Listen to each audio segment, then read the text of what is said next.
Este programa es traído a ustedes por cortesía de Hani Martínez Ward, tu abogada de accidentes. Demus Natural Medicine. Salón Cantón. Buen provecho. Muchísimas gracias a todos por acompañarnos aquí en La Verdad con Karines Moncada. Gracias a todos por seguirnos, por compartir este programa, por darle like. Es muy importante darle like, por suscribirte, prender esa campana para que se prendan esas notificaciones. Bueno, hoy tenemos el inmenso honor de recibir a un hombre que no necesita presentación, pero que merece todas las que podemos darle. José Daniel Ferrer García. Él es líder de la Unión Patriótica de Cuba, UNPACU, 4 veces preso político del régimen castrista, torturado, confinado en celdas de castigo y aún así uno de los corazones más indomables que ha parido la lucha por la libertad en América Latina.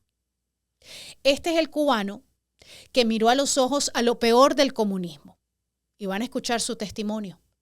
Miró a sus carceleros, a sus verdugos, a sus campos de concentración del siglo XXI.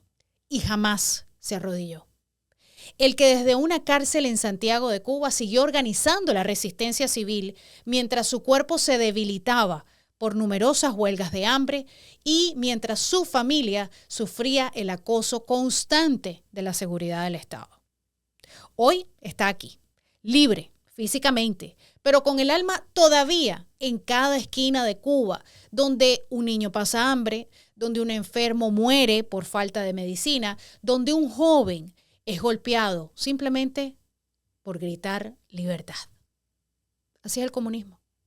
José Daniel Ferrer no es solo un disidente, es un héroe vivo de nuestra época, un testimonio ambulante de que el comunismo no ha logrado doblegar al espíritu cubano. Y se los prometí en algún momento que lo íbamos a tener aquí vivo, gracias a Dios, que pudo llegar aquí a tierra de libertad. Así que en tan solo segundos le vamos a dar la bienvenida a este espacio, porque para nosotros es un privilegio tenerlo acá. Y a través de esta entrevista, pues seguimos pidiendo que Cuba, que Venezuela, que Nicaragua sea libre. Patria y vida. Esto es La Verdad con Karines Moncada.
Bienvenidos a La Verdad con Karines Moncada.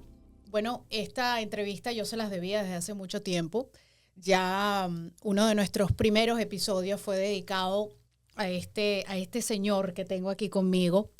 Les confieso que en ese momento que hicimos el episodio, le dije a mi esposo, hay que hacerlo, entre los dos, ¿no? Hay que hacerle un episodio en honor a José Daniel Ferrer.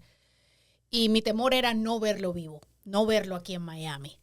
Y gracias a todas las oraciones del pueblo, gracias a todos los cubanos, a los latinos que estamos en contra de cualquier dictadura, que sé que oraron junto a la par de nosotros, pues lo tenemos acá en el sur de la Florida, el presidente de UNPACU, José Daniel Ferrer, quien ha defendido la causa cubana en los tiempos modernos como nunca antes. Bienvenido, José Daniel, gracias por acompañarme.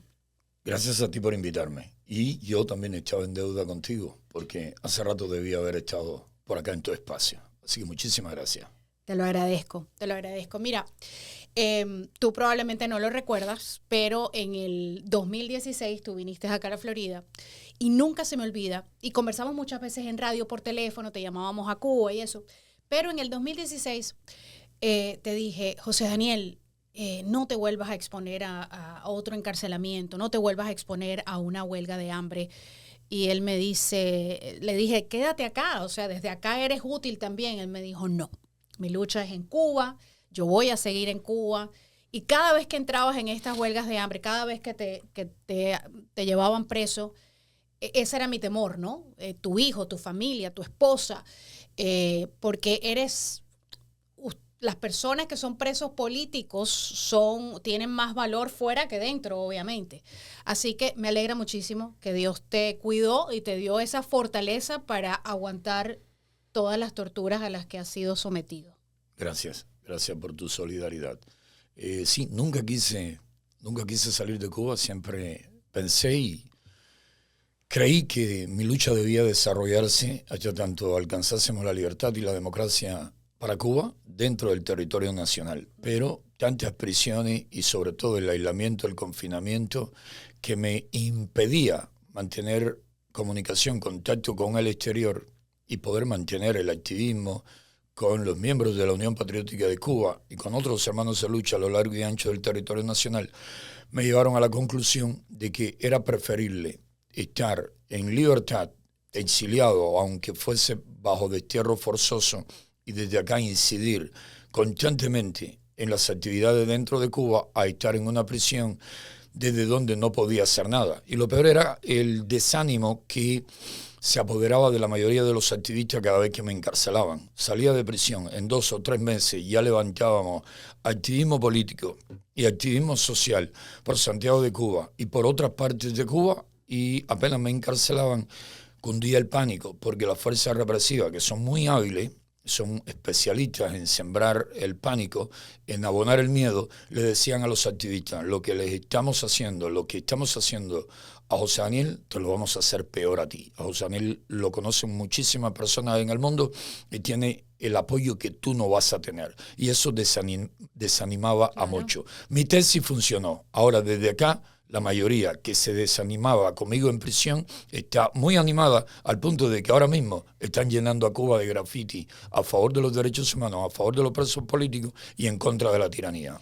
Y ese es el tema, porque usualmente al pasar del tiempo, tanto Venezuela y Cuba, hemos visto que cuando llega alguien que lo han hecho lo que hicieron contigo, te obligan a abandonar la isla, abandonar Venezuela. En Nicaragua también ha ocurrido. El exiliado tiende a tener una fase de, vamos a ver, de popularidad, de protagonismo, 1, 2 semanas, probablemente 3, va a los noticieros, va a los programas y todo muere. La persona exiliada comienza a vivir una vida normal, porque al final del día aquí hay que trabajar, aquí hay que sobrevivir, aquí hay que seguir adelante. Y creo que contigo se equivocaron, porque tú no, al contrario, creo que estás más ocupado ahora que antes, y eso es lo que tiene a la tiranía molesta, incómoda. Y creo que esto no va a acabar, o sea, que tu compromiso sigue siendo más fuerte y más grande que antes, ¿no? Sí, si me permite, en Venezuela y en Cuba gusta mucho el béisbol.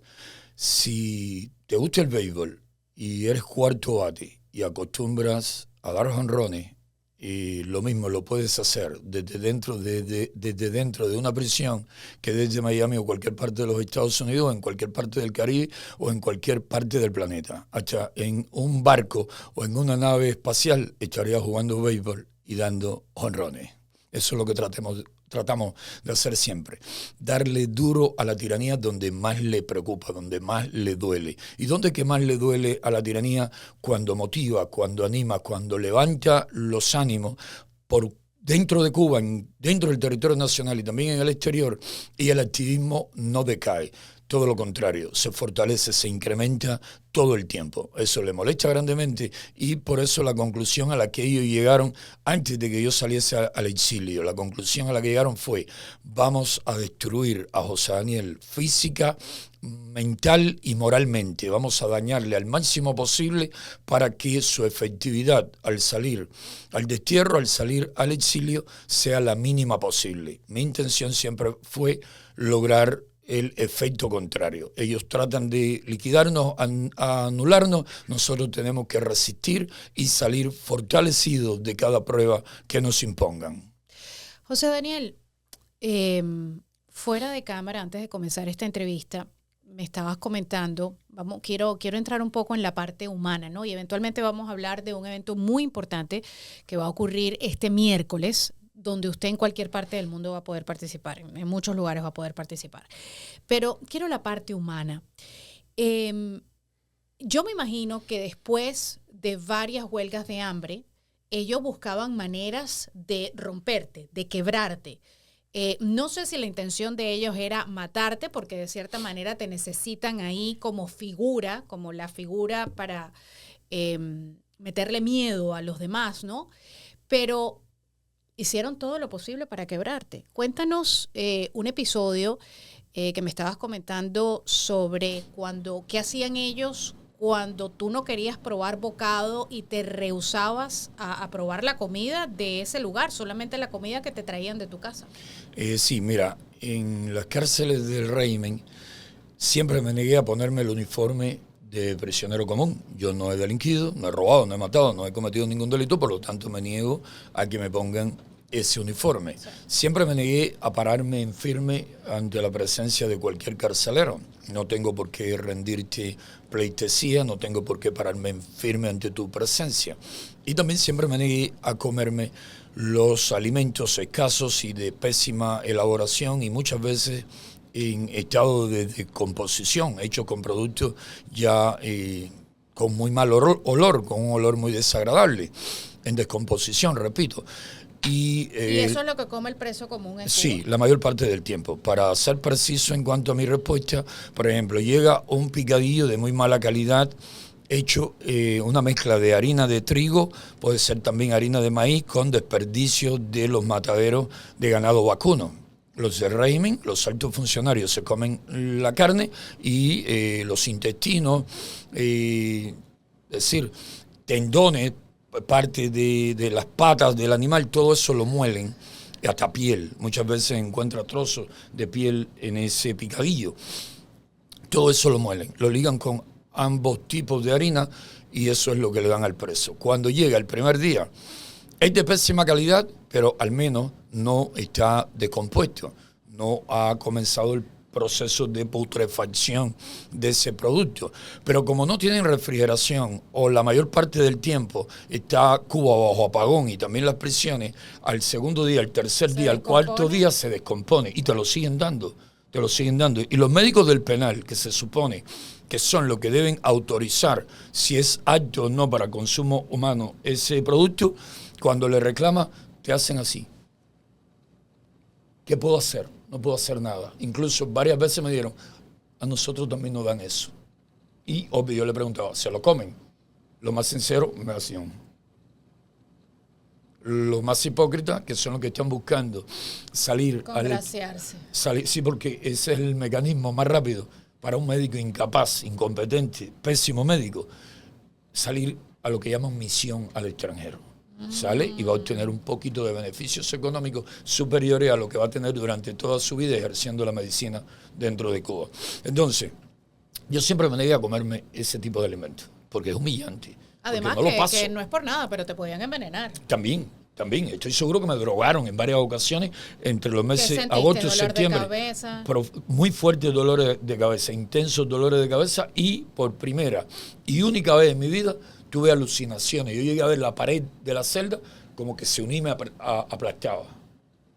Que eso nunca me ha pasado. Yo no soy de... Es decir, yo creo en la existencia de Dios, pero no soy de los que fácilmente se le convence de que pueden ocurrir milagros. De hecho, mi humilde tesis, es que Dios creó las leyes física, química, biológica que rigen el universo y que Dios no puede estarse contradiciendo a sí mismo, haciendo que dos paredes se unan, a menos que sea por un terremoto, una fuerza, un choque, un impacto, ¿no? Y yo llegué a ver que la pared se unía contra mí, contra mí. Y yo mismo me decía, esto no puede ser, esto es ilógico, esto no es posible. ¿Y estabas solo en la celda en ese momento? Totalmente. Pasé 3 años. Me imagino que te mantenían aislado todo el tiempo. 3 años me pasé totalmente en solitario. No se podía acercar a nadie, ni preso, ni guardia a hablar conmigo. El guardia que se acercase y yo le sacase conversación, si se enteraban que había hablado conmigo, más de el intercambio mínimo como te trajeron el agua, te traigo la comida, ese tipo de intercambio. Si se enteraba algún jefe o sobre todo los oficiales de la policía política, podía ir hasta preso o lo cambiaban. Lo mínimo que pasaba era que lo cambiaban de esa área. Un día uno me confesó que para estar en esa área donde yo estaba, que era yo solo, había que pasar un pequeño curso. Y ese curso consistía en confiabilidad, que ese guardia le revisaban todo su historial. Tenía que ser una especie de fanático creyente en el castrocomunismo. Si no, no podía estar cerca de José Daniel. Habían guardias que nunca se pudieron acercar porque eran tenidos como proclives a dejarse influenciar por José Daniel. ¿Nunca te mandaron una nota, un escrito, un papel? ¿No habían maneras de tratar de acercarse a ti? No, ellos no se atreven a escribir porque temen que ese papel caiga en otras manos. Pero sí, por ejemplo, salía al patio. Ya ellos sabían que en el patio la cámara y posible micrófono, los micrófonos nunca los vi, la cámara sí, la cámara principal sí la vi. Y entonces ya estando en el patio, como tenían que abrirme la puerta para que yo saliese a tomar sol, caminaban unos metros conmigo y ahí entonces me decían lo que pensaban. Y a veces entablaban conversaciones de 2 o 3 minutos, pero mirando rápido hacia la puerta, hacia el pasillo, para ver si viene algún superior. Y ahí era donde los más afines terminaban incluso cooperando, colaborando y me ayudaban hasta sacar comunicación de la prisión hacia mi familia y en sentido contrario también. Es decir, de mi familia hacia mí en medio del aislamiento en que me encontraba. Increíble. Cuéntame el episodio de cuando no querías comer. Sí, por esta cuestión de negarme a ponerme el uniforme me lo pusieron en muchas ocasiones durante 12 años, pero yo lo rompía. Ellos. Sí, me lo ponían los guardias, los carceleros, 4, 5, a veces hasta 10, a la fuerza, a golpe, me lo ponían, me esposaban, me dejaban un buen rato, horas, esposado, no me lo podía quitar, con las manos esposadas a la espalda. Pero apenas me liberaban, lo primero que yo hacía, la primera acción era romper la camisa y también rompí muchas veces el short. Ahora, en esta última ocasión... Y eso te traía golpes, ¿no? Sí, golpes, me dieron muchos golpes por eso. En Aguadores me golpearon más de 15 veces por romper 11 uniformes. En la prisión de Aguadores entre octubre, 1 de octubre, 6 o 7, porque estuve una semana en el centro de detenciones de Versalles y allí en Versalles nunca me obligaron a ponerme el uniforme. En una ocasión me amenazaron que si no me lo ponía me golpearían, pero no me lo llegaron a poner. Pero bueno, desde octubre, primeros días de octubre, hasta el 1 de abril del año siguiente, del 2020, rompí 11 uniformes, que me lo ponían por la fuerza. Y me golpearon en muchas ocasiones para pararme a la hora del recuento. Cuando vieron que yo no me paraba, entraban 3 guardias, a veces 2, y me paraban. Me levantaban, y si yo levantaba los pies, las rodillas, para que ellos sintieran que tenían que mantenerme en pie, que yo no estaba facilitándole con mi posición el peso, mantenerme en pie, me dejaban caer. Que si no me movía rápido, caía de rodillas contra el piso, ¿no? Contra el pavimento, contra el piso de cemento. Entonces, en esta ocasión yo no rompí el short porque estaba en presencia de 13 individuos con las peores costumbres. Y si te hablo si te digo, no sé, ¿conoces la película El Hombre o la novela El Hombre de la Mosca, El Señor de la Mosca? Al nivel de salvajismo que llegan los niños. Bueno, eso era un juego de muchachos, si lo comparamos con esos elementos que usaron para humillarme, golpearme y torturarme. Como estoy en presencia de estos individuos, yo nada más rompo la camisa, pero me quedo con el short. Me quedo con el short porque andar sin short en presencia de esos individuos es muy peligroso. Muy peligroso porque son hasta violadores. Son de los que se masturban viendo al colega, al compañero de celda, acostado boca arriba, boca abajo en la litera. Para que te hagas una idea de por qué... Sí, de degeneración. De degeneración humana, exacto. De Perversión. Perversión, es la palabra. Entonces yo rompo la camisa. Cuando empiezo a romper la camisa, me siguen parando, me siguen poniendo de pie para el recuento. Ahora me ponen la camisa, me mantienen sujeto, me paran con la camisa puesta. Cuando pasan los militares, me quitan la camisa y se la llevan para que yo no la rompa. Es decir, ha roto demasiada, no podemos permitir que nos siga rompiendo más camisas. Pero me siguen golpeando. Yo con los golpes me las arreglo. Me están dando golpes por las espaldas, por el abdomen. Un día, que fue la golpiza más brutal, me patean en el piso y termino defecándome encima de la ropa por la intensidad de las patadas que me dieron. Exacto. Después que me habían golpeado ya. Entonces me golpeaban en la cabeza, me golpeaban en el abdomen, me golpeaban en la espalda y me apretaban mucho los dedos, me torcían las manos, los dedos para obligarme a hacer lo que yo quería. ¿En ese momento solamente puro golpe? No, ellos hacían eso, en honor a la verdad. Eran unos individuos haciendo algo que en realidad no les gustaba hacerlo, no querían hacerlo. Pero era muy tentativo, la tentación de la oferta. ¿No notaste como quebranto en ellos por tanta... Bueno, al final todos terminaron trabajando para mí. Al final todo, y te lo explico en orden cronológico. Sí, te voy a explicar cómo terminó aquello. ¿Cómo es eso? ¿Cómo se come eso? Los compré. A ver, ¿cómo? Te explico. El día 5 de julio, ya yo llevo 10 días en huelga de hambre. Y ya me han golpeado 7 veces. ¿Estás hablando del 5 de julio de este año? De este año. Okay. 5 de julio me han golpeado ya esos individuos, todos delincuentes comunes. El día 25 de junio me golpean. Son los carceleros. No. El día 25 de julio me dan la última golpiza que me dan los carceleros. Pero ya ese mismo día, en la tarde, ya ellos mandan a estos delincuentes comunes que han matado a 1, a 2, a 3, violadores, asesinos, individuos con serios trastornos mentales que cuando no tienen que fumar, el primero que se le atraviese le dan una puñalada o ellos mismos se autoagreden, se cortan, se cercenan las venas, las piernas, pero hay que buscarle que fumar. Y si no tienen, repito, a quién quitárselo o a quién cortar para intimidarlo y búscame que fumar, se lo terminan haciendo ellos mismos. Hasta ese nivel llegan ellos en su mentalidad. Llevan 20 años en prisión, han herido a 10, a 15, a 20 en su historia. Para ellos... Y nunca van a salir porque se han matado. Bueno, sí, ya uno salió como premio por lo que me hicieron. Es decir, ellos me estaban haciendo todo eso porque la seguridad del Estado, lo que llaman seguridad del Estado, la policía política del régimen, los reunió y les dijo que le iban a resolver rebaja de sanciones, liberaciones anticipadas, cambio de máxima severidad a mínima severidad. Y ellos por eso matan hasta a su madre, por salir de la prisión, por pabellones conyugales, por tener sexo con su pareja o alguien que le busque la policía política en la prisión de mujeres. Otra mujer que también se presta para ese tipo de acciones a favor de la policía política. Por todo eso, ellos hacen lo que le manden a hacer. Pero bueno, ese día, 5 de julio, recuerda, el día 25 es que se radicaliza la violencia en mi contra.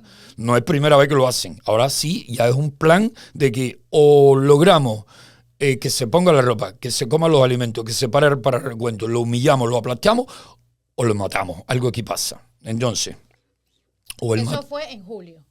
Empieza todo esto el 25 de junio. Pero el día 5 de julio, 10 días después, como ven que no voy a ceder en mi huelga de hambre y ya me habían echado alimento por la fuerza, apretándome acá, tapándome la nariz, la garganta, y yo los vomitaba luego para dejarles claro que mi huelga continuaba delante de ellos, los botaba, los expulsaba, los vomitaba, los arrojaba. Ese 5 de julio vienen, me golpean dentro de la celda, me arrastran para un pasillo donde hay una cámara de la policía política que la monitorean todo el tiempo. Ya conmigo ahí me sujetan varios. 2 me introducen un palo en la boca, me aprietan la nariz, tengo que respirar, me tapan la nariz, me aprietan la garganta, me aprietan acá en la mejilla y cuando abro me introducen un palo como de este diámetro en la boca. Por la fuerza me pelaron todo, las encías y parte del paladar también. Me introducen el palo hecho en la boca, un palo sucio que sacaron, era como un trozo de palo de escoba. Parece que lo partieron de un palo de escoba, yo no vi ni cuando lo prepararon, ¿no? Para eso. Entonces, con el palo ya en la boca, me introducen ahora por el otro lado un embudo. Y con el embudo empiezan a echarme una sopa con un hedor tremendo. Y yo les estoy diciendo que no hagan eso, que yo voy a comerme algo que yo escoja. Y me dicen que no, que es eso lo que tengo que comerme. Que eso la orden es esa. Y que si la vomito, lo van a recoger y me lo van a volver a introducir cuantas veces lo vomito. Ahí me recordé de una máxima que se usaba mucho en mi campo, de que el palo que no se flexiona se rompe. Digo, o mato a uno y me van a matar a mí, y tengo 3 niños menores de edad que necesitan de su padre, y además le voy a dar el gusto de lo que ellos más desean. Ellos siempre me acusaron de que yo he sido siempre una persona violenta, de que yo no soy ningún luchador pacífico, de que yo soy esto, de que yo soy lo otro. Ellos no me han acusado de que yo le di candela al indio Atoy, porque sería bien difícil de digerir esa acusación. Eso ocurrió hace 500 años, ¿no? Pero me dijo, Daniel, verdad que esto es una cuestión ya de dignidad, esto es una cuestión de honor, pero si terminas matando a uno de ellos, vas a echar por la borda tantos años de sacrificio y de control ante situaciones muy difíciles. Pero aquella humillación de echarme aquella sopa, porque cada cual tiene su... Y ahí yo después me reí y decía, como tardaron en saber cuál era mi punto débil, porque yo siempre le decía a los activistas, el día que la policía política sepa cuál es tu punto débil, perdiste con ellos. Trata que nunca sepan. Si tienes punto débil, que todos los seres humanos... Que en ese momento ya lo sabían. ¿Por qué lo sabían? Porque eso de hacerme tragar esa sopa denotaba que ellos llegaron a la conclusión, no sé cómo lo pudieron comprender, desde que yo era pequeño no hay cosa que me moleste más que un alimento con olor desagradable o que no sea de mi gusto. Mi madre, que tiene 82 años, va a cumplirlo mañana, va a cumplir 82 años, vivíamos... Está aquí, está en una clínica, en un centro de rehabilitación porque tiene una fractura hace un mes y día en la tibia y en el peroné, ambos huesos fracturados. Pero mi madre cometió un error con mis hermanos y conmigo, y es que nos daba a comer lo que nosotros pidiésemos. Es decir, dentro de lo que la pobreza de nuestro entorno permitía disculpa, pero sobre todo la higiene de esos alimentos, el sabor, los olores, siempre fueron lo más agradable del mundo. Cuando yo llego al servicio militar, que en Cuba era obligatorio, sigue siendo obligatorio, aunque le cambiaron el nombre de obligatorio por servicio militar general, algo así, mi primer gran problema era digerir los alimentos, y en comparación con lo de la prisión, eran un manjar. Claro. Pero yo no podía bajar aquellos chícharos, por ejemplo, que era un agua con cáscara de chícharo. El café de chícharo. También yo no podía bajar aquello, pero en la prisión los olores son los peores que te puedas imaginar. La higiene es pésima, los chinches, piojos, sarna, eso está constantemente en tu entorno. Yo, presos que no se bañan en una semana, en 15 días, porque solo le dan 1,5 litros de agua y no le alcanza ni para las necesidades de su organismo, para beber. Agua contaminada. Cero papel higiénico, ¿no? Me imagino. Cada 4 o 5 meses, ya últimamente ni cuando es un rollito pequeño de papel higiénico. ¿Y el agua que te dan para bañarte o para asearte no es diferente al agua de tomar? No, la misma. ¿Pero te dan más o dentro de ese litro tienes Depende de la prisión que sea. Hay prisiones donde no hay problema con el agua. Por ejemplo, en la prisión de Boniato, el problema es que puede ser que esté contaminada, que no sea potable, pero hay abundante agua. Pero en la prisión de Aguadores y de Mar Verde, el agua siempre es escasa. Y puede ser que los presos se pasen 10, 15 días con 1,5 litros de agua por día para todas sus necesidades. Tomar, cepillarse, lavar sus vasijas, bañarse, todo. Obvio que eso no alcanza ni siquiera para beber. Claro que no. Sí. Entonces, esa agua generalmente produce amebiasis, giardiasis y diarrea. A menudo. Claro. Yo me pasé en los últimos meses 56 días con diarrea, porque también como mecanismo de presión prohibieron que mi esposa me llevase agua embotellada. Durante casi 3 años me permitieron pasar el agua embotellada, no por buena gente, no por humano, por las protestas de mi esposa afuera y mi protesta adentro. Pero ahora en esta fase final, ni la protesta de mi esposa ni mi protesta adentro hicieron que ellos me permitiesen entrar el agua. 56 días con diarrea, o sea, te deshidratas. No, todos los días tomando metronidazol, sabiendo yo que el uso excesivo podía crearme problemas. Claro. Tomando metronidazol y sales de rehidratación oral, claro, para combatir la posible deshidratación. Eso era permanente. Pero 3, 4, 5 diarreas al día durante 56 días por las amebas, por problemas de ameba. Sí, entonces, cuando lo de tu mamá, regresemos a lo de tu mamá. ¿Tu mamá te acostumbró a comer? Que no se come con malos olores en tu entorno. No te comes nada que huela mal. Al punto que cuando yo entré a prisión... Yo no creo que lo averiguaron. Simplemente que, o sea, es inhumano. Sí, pero recuerda que la mayoría, el 90 y tanto % de los presos se comen ese picadillo con ese hedor como si estuviesen comiendo lo más natural y normal del mundo. Es decir, para ellos, para los carceleros, comerse eso es normal. Lo normal es no comérselo. Lo anormal es no comérselo. Pero para mí y otros presos políticos y también algunos presos comunes, cierto número pequeño de presos comunes, comerse eso es atentar contra tu honor, contra tu dignidad, contra tu humanidad. Tu salud, o sea, exacto. Entonces, a ver, ¿por qué te digo que dijeron, este es el punto que él no va a soportar? Es decir, le estamos golpeando, le hemos golpeado durante años y nunca hemos conseguido lo que queremos, de alguna manera tenemos que conseguirlo. Ya con esto, te repito, yo digo, no me opongo más a que me pongan el uniforme, me dejo parar para los recuentos y voy a hacer como que me voy a comer la comida. Y empiezo a comerme primeramente el arroz, que es lo menos contaminado, asqueroso que llega al preso. Ahora, ¿cómo te digo que los compro? ¿Cómo los compro? Yo también siempre estoy buscando cuál es el punto vulnerable de mis enemigos. Y rápido llego a la conclusión de que el punto vulnerable de todos esos delincuentes peligrosos, con trastornos mentales, incluso la mayoría, que el punto vulnerable son sus parejas. Los estoy oyendo siempre en bronca por teléfono cuando les toca el teléfono. ¿Cómo que tú no vas a venir al pabellón? No, si tú no vienes al pabellón, cuando te cojas te voy a caer a puñalada. Y luego empiezo a sacarle conversación. ¿Y qué te pasó con tu mujer que te dije que la vas a matar a puñalada? Y dice, que dice que no puede venir al pabellón. Le dije, ¿eso por qué no puede venir? No te quiere, se fue con otro. Porque también ahí hay que dejarle claro que uno no le tiene miedo. Yo se lo dije en todo momento a cada uno de los que me golpeaba. A uno yo le decía, yo lo que quiero es que tú solo me hagas lo que tú me hiciste con ese grupo de 13. Entonces, la mayoría me agachaba la cabeza y decía, puro, me decían puro, ¿no? Como que yo eres de edad, una persona de edad avanzada, no, mentira, tengo 55. Puro, yo no tengo nada contra ti, esta gente que me manda. Es decir, yo hago esto porque la seguridad del Estado, la policía política me manda. Puro, yo no tengo nada contra ti. Le digo, no, pero yo lo que quiero es que tú me hagas eso, todos esos golpes que tú me diste, todo eso de hacerme tragar sopa con ese hedor, yo quiero que tú me lo hagas tú solo, que te llene valor y me lo hagas tú solo. No, solo ninguno se atrevía a enfrentárseme. Entonces, los voy acomodando. Y cuando veo que su problema son las mujeres, le empiezo a decir a ellos, voy a hacer una carta para mi mujer. Primero me miraban como diciendo, tú me quieres meter en problemas. Voy a hacer una carta para mi mujer contando todo lo que está pasando aquí. Si esa carta le llega a mi mujer le va a dar a tu mujer 2 mudas de ropa y un par de zapatos. Me miraban como diciendo, wow, qué clase de premio. Con esa muda de ropa y par de zapatos, ya ellos garantizan que la mujer por lo menos en los 5 meses siguientes no los abandone.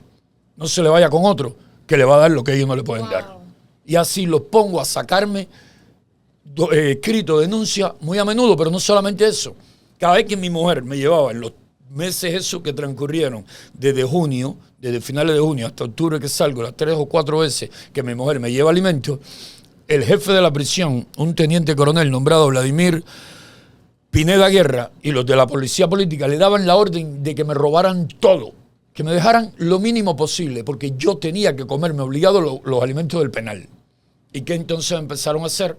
Venían y me lo decían. Me decían todo lo que le mandaban a hacerme. Y me decían, José Daniel, tenemos que robarte todo, pero te lo vamos a guardar. Tú me pides que vas a comer, yo te lo voy a dejar selladito como tú lo tienes. Tú me pides que vas a comer y yo te lo saco.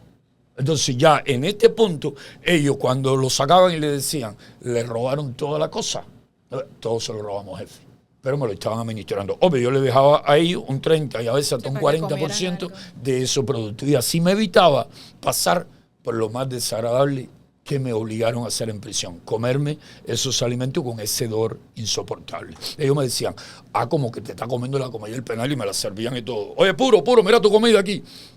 Yo me iba para la celda, botaba todo aquello por el baño, y me comía lo que ellos mismos ya me habían colocado dentro de la celda para que yo comiese de mi cosa que se suponía que ellos me la habían robado toda. Y así hasta los días finales. Obvio, en consideración a los que mejor se portaron, no menciono nunca los nombres de quienes fueron. Claro, eso ahorita mismo estaba pensando yo, estas declaraciones, me imagino que ¿pone en peligro a estos que te torturaron? No lo ponía en peligro por una sencilla razón. Pondría en peligro si supiesen el nombre del que fue, pero esto terminaría como Fuente Ovejuna. Yo estoy hablando en términos generales. Yo nunca digo quién de ellos fue. Claro que no. Quién de ellos fue el que se portó mejor o se vendió y me fue más útil. Yo lo dejo a la totalidad.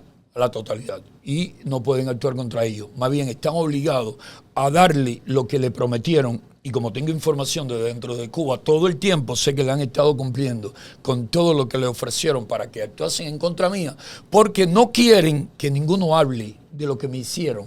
Les hicieron firmar un documento donde ellos se comprometen a nunca contar lo que allí pasó.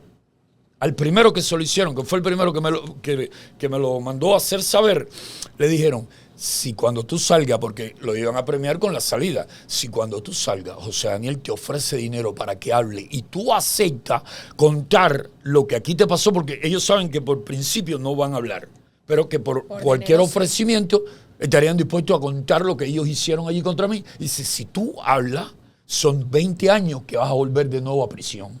Así que cuidadito con lo que tú haces. Y además firma aquí. Los hicieron firmar que ellos no pueden hablar con nadie de lo que allí pasó. Sí, porque yo me imagino que en esos lugares donde tú expresas que habían cámaras, o sea, que seguro te estaban grabando, pero a ellos no les conviene mostrar esto. No, obvio que no. No. Todas las humillaciones que me hacían en el pasillo era para firmarla y para ellos controlarla y verla. No me imagino que digamos, eso si no cede, puede filtrarse. Si cede y lo humillamos, en un momento dado lo publicamos como que, mira lo facilito que tuvo que ceder. Pero como nunca cedí fácil, publicarlo es confirmar lo que me hicieron. Por lo tanto, yo estoy seguro de que eso va a estar en una base de datos, en una computadora del MININ, y como estoy seguro que al régimen de Venezuela le queda bien poco tiempo y que luego es una especie de efecto 3 fichas de dominó, cae Venezuela, se cae la de Cuba y la de Nicaragua, tienen que caer en ese momento, yo veré esas imágenes y las mostraré. Lo que ellos no muestren ahora, lo voy a mostrar yo o lo vamos a mostrar nosotros en el momento oportuno.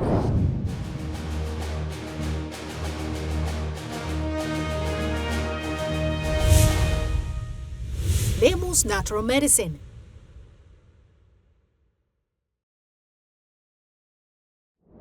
Bueno, y nos encontramos aquí en Lemus Natural Medicine con el doctor Michael Lemus. Cada vez que yo entro a un parque temático, que vamos por la calle, uno de los grandes problemas en este país es la obesidad.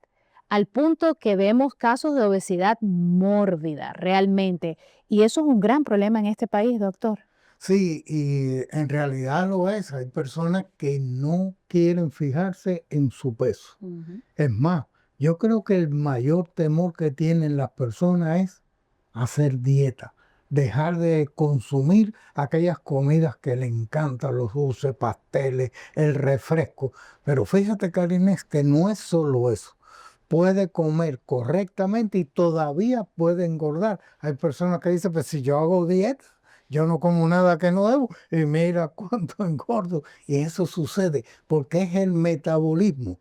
Precisamente esa es la investigación que nosotros llevamos a cabo, que es la bioquímica interna. Esa bioquímica cambia según metales pesados, tóxicos, deficiencias. En pocas palabras, si no curas ese metabolismo, si no curas cómo los órganos están funcionando, cualquier dieta no necesariamente te va a funcionar. No hay dieta que valga. Exactamente. Inclusive hay personas que ayunan, no comen, dejan de comer hasta una semana. Y engordan más. Y bajan 1 libra si acaso, y cuando vuelve a comer suben 3, porque viene con venganza.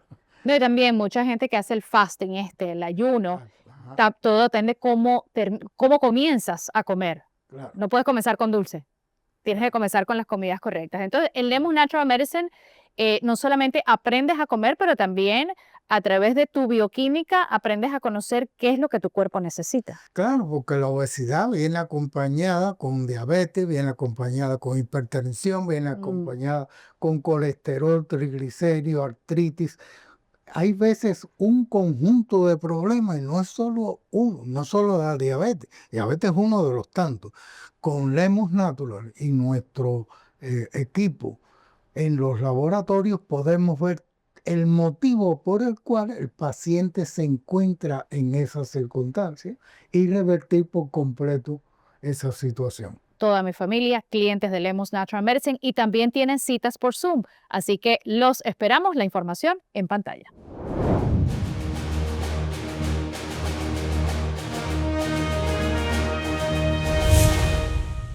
José Daniel, tú has demostrado, siempre lo hablábamos aquí con mis colegas, que tú no tenías ya más nada que demostrar. O sea, tú podías, mucho antes que viniste, decíamos, ya él es mejor que venga porque lo necesitamos vivo, ¿no? Tú has tenido un compromiso con Cuba, que yo siempre he dicho que si los venezolanos, los nicaragüenses, los cubanos, todos tuvieran el mismo compromiso, las dictaduras no sobreviven. Pero también eres padre, eres esposo. ¿Cómo se está tanto tiempo enfrentándose a tantos golpes? Porque una cosa es un golpe, otra cosa es golpizas, semanas, torturas. Y está bien, queremos la libertad de Cuba, pero también eres padre, o sea, podías perder la vida, te podían matar. Tienes un bebé que tiene la edad de mi hija, tiene 5, va a cumplir 6 mi hija, tu bebé tiene 6.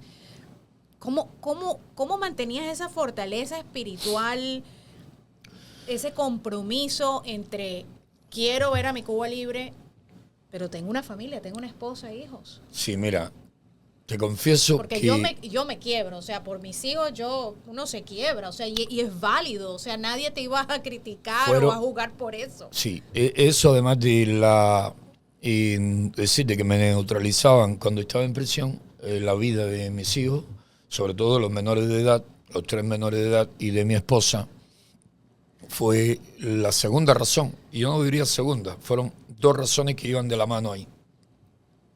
Una A, una B, pero la principal razón que me hizo salir al exilio. Pero te voy a contar algo que pocas veces he comentado. En el 2003, la Fiscalía del Régimen me pidió pena de muerte. Entregaron una petición del fiscal provincial de Santiago de Cuba, no se me olvida el nombre, Biliardo Amaro Guerra. Así decía la petición fiscal y nunca más me he olvidado del nombre, de ese nombre.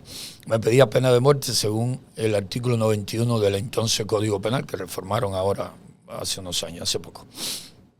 Sigue siendo el mismo Código Penal arbitrario, fruto de una asamblea antidemocrática, ¿no? En este caso la llamada Asamblea Nacional del Poder Popular, que más bien es muy impopular. Entonces, en ese momento, yo era muy romántico, no era muy pragmático, que digamos, era muy romántico, era el José Daniel con 32 años, y me dije, si me fusilan, mis hijos van a disfrutar. Primero, mis hijos van a tener el mayor apoyo posible de mis hermanos de lucha dentro y fuera de Cuba. Segundo, mis hijos van a disfrutar del honor de que una escuela o una calle en el futuro lleve el nombre de su padre. Ahora, en estos momentos, en los momentos ahora, después que salí en enero de la prisión, ya, o sea, los años no pasan por gusto. No era tan romántico. Y había llegado a la conclusión de que si yo moría, la familia y los mejores amigos se iban a acordar de mi familia un tiempo. Pero que como cada cual tiene sus problemas y sus asuntos y sus retos, que muchas veces les absorben todo el tiempo y no le permiten ni siquiera acordarse del otro, es la vida. Son las circunstancias del día a día, del vivir. Y que como la madre de mi hijo pequeño no abre la boca si de pedir se trata, me dije, cuando ella no grite, mi hijo y yo nos estamos muriendo de hambre, todo el mundo ya se habrá olvidado de ella. Y cuando se olviden de ella, mi hijo no va a entender cuando crezca todas las necesidades de hambre, miserias, enfermedades que tuvo que enfrentar porque su padre se metió en la cabeza que era una especie de Don Quijote de la Mancha y que podía luchar todo el tiempo contra molinos de viento. Entonces, ahí fue donde me dije, tienes que conjugar el sacrificio por la causa con el sacrificio por la familia. Porque lo que no hagas tú por tus hijos, no lo va a hacer nadie. Ni ahora, ni nunca. Ni nunca. Y te confieso que incluso lo nuestro, nosotros, porque no me voy a exonerar de culpa, nosotros hemos demostrado ser muy pocos efectivos. No hemos demostrado ser muy buenos cuando de solidaridad permanente se trata. Eres muy famoso, tu imagen está en alto en cuanto a fama como luchador y todo el mundo te quiere. Pero de momento te quedas loco en una huelga de hambre, pierdes tus facultades mentales, porque he visto presos políticos y comunes enloquecer perder sus facultades mentales después de 30, 35, 36 días en huelga de hambre. Terminas loco en un hospital psiquiátrico o muriéndote de hambre demente en Cuba, y a los 6 meses se puede acordar de mí, mi hermana Anabelki y mi hermano Luis Enrique, pero mis hermanos de lucha se van a olvidar de que José Daniel existe. Hay algunas excepciones, hay algunas pequeñas excepciones, pero eso lo comprendí durante los últimos tiempos. Esa es una de las razones por las que estoy aquí. Eso no significa que no siga dispuesto, como lo estuvo Carlos Manuel de Céspedes en su momento, a enfrentar situaciones como aquella que le llevaron a decirle a el ejército español, a un general español, cuando le dijeron que si no deponía las armas iban a fusilar a su hijo Oscar, y le respondió: Oscar no es mi único hijo, mis hijos son todos los cubanos que necesitan libertad. Estoy parafraseándolo, ¿no? Y quizás no lo esté recordando textualmente, pero ese fue el mensaje de Carlos Manuel de Céspedes, considerado precisamente por esa acción como el padre de la patria, de todos los cubanos. ¿Valió la pena? Sí. Estoy totalmente convencido que valió la pena por la confianza que todavía, en medio de sus muchos miedos, me depositan en mí cientos de cubanos dentro de la isla. Y por su disposición a seguir luchando, aunque sea de manera clandestina como lo están haciendo, bajo mi dirección, aunque no esté dentro de la isla. Valió la pena por la experiencia que he tenido, las vivencias y experiencias de estos años no me convierten en el mejor estratega, pero sí me han permitido conocer como poco la naturaleza del régimen, de mi gente, de mi pueblo, del activismo dentro de la isla y de dónde hay que tocar, dónde hay que trabajar, cómo se deben hacer las cosas para que las cosas avancen. De hecho, estoy convencido de que en Cuba una de las trabas más grandes que hemos tenido es que cuando el líder cae preso, el desánimo se generaliza entre sus seguidores y que quienes emigran precisamente porque sus circunstancias cambian, porque hay que trabajar fuerte, porque hay que dedicar tiempo a la familia, a adaptarse, a aprender inglés, a sacar licencia de conducción, etcétera, etcétera, hacen que la mayoría no esté en condiciones de seguir ejerciendo influencia, seguir ejerciendo o seguir orientando, guiando, animando a los que están dentro. Y entonces aquellos quedan como que... Pero tú sí lo estás haciendo. Y lo voy a seguir haciendo, al punto que ya le dije a mi hermano Luis Enrique, si veo que me es imposible pagar la renta, pienso que me deje vivir acá en un rinconcito, aunque sea en tu patio, en una casita de campaña, sin que tenga que pagarte renta alguna, para poder concentrar mi tiempo y mis energías en aras de la libertad de Cuba. Porque quiero evitar al máximo posible que mi nueva vida me haga desconectarme de la lucha en Cuba, o que me hagan incapaz de resultar efectivo en todo momento y en todo lugar.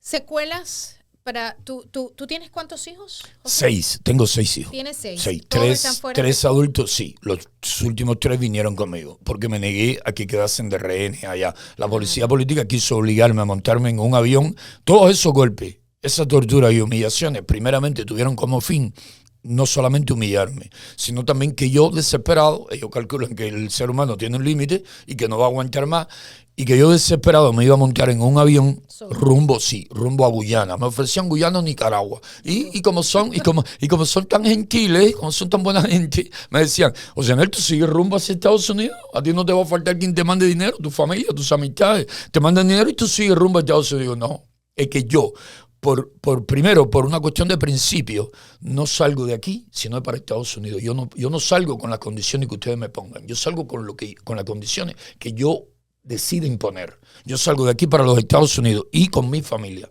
No dejo a nadie de rehén. ¿Saben por qué?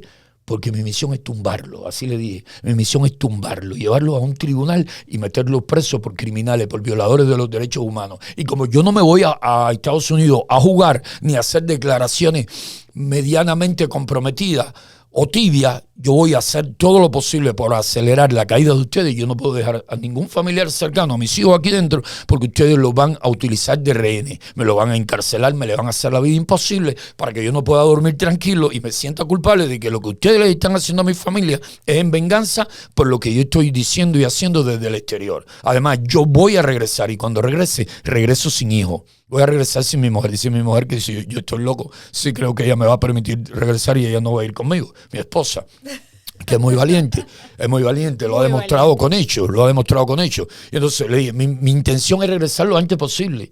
Y cuando venga, acá es porque los vamos a tumbar de inmediato o porque vengo dispuesto a morirme en sus prisiones, pero sin temor a lo que me le puedan hacer a mi mujer y a mis hijos, sin temor ninguno a que van a usar a mis hijos como rehenes o como van a concentrar su ira, su furia en contra de mis pequeños. Claro. Hablando del pequeñito, el pequeñito tiene 6 años y me comentabas que se le dificulta, ¿no? A la hora de ir a la escuela o a la hora de cualquier actividad, quedarse sin uno de ustedes dos. Sí. ¿Por sí. qué? Y sobre todo de la madre. ¿Y qué pasa? Él, sus 6 años, más de 4 años de esos 6, lo ha vivido solo con la madre.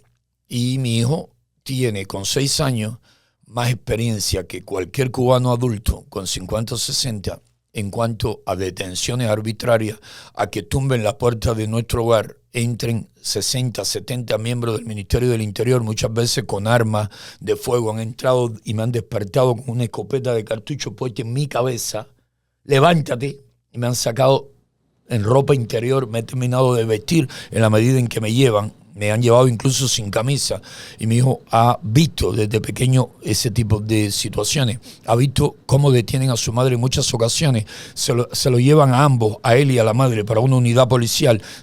Los separan a la fuerza, lo llevan a él con una oficial que llaman oficial de atención a menores y a mi esposa encerrada en una celda. Han mandado a buscar a la abuela, que ya falleció por desgracia, para que se lleve al niño para la casa. Ya el niño no ha visto más a la madre en un día, es decir, en 24 horas, 36 horas, y eso lo ha traumatizado al punto de que si él está en un sitio y la madre se demora, sale, entra a un baño, en un aeropuerto, en una terminal, en una vivienda, ya él está intranquilo y está preguntando, ¿y mi mamá? ¿Y mi mamá? ¿Y mi mamá? Piensa que se la llevaron presa. Que se la llevaron presa.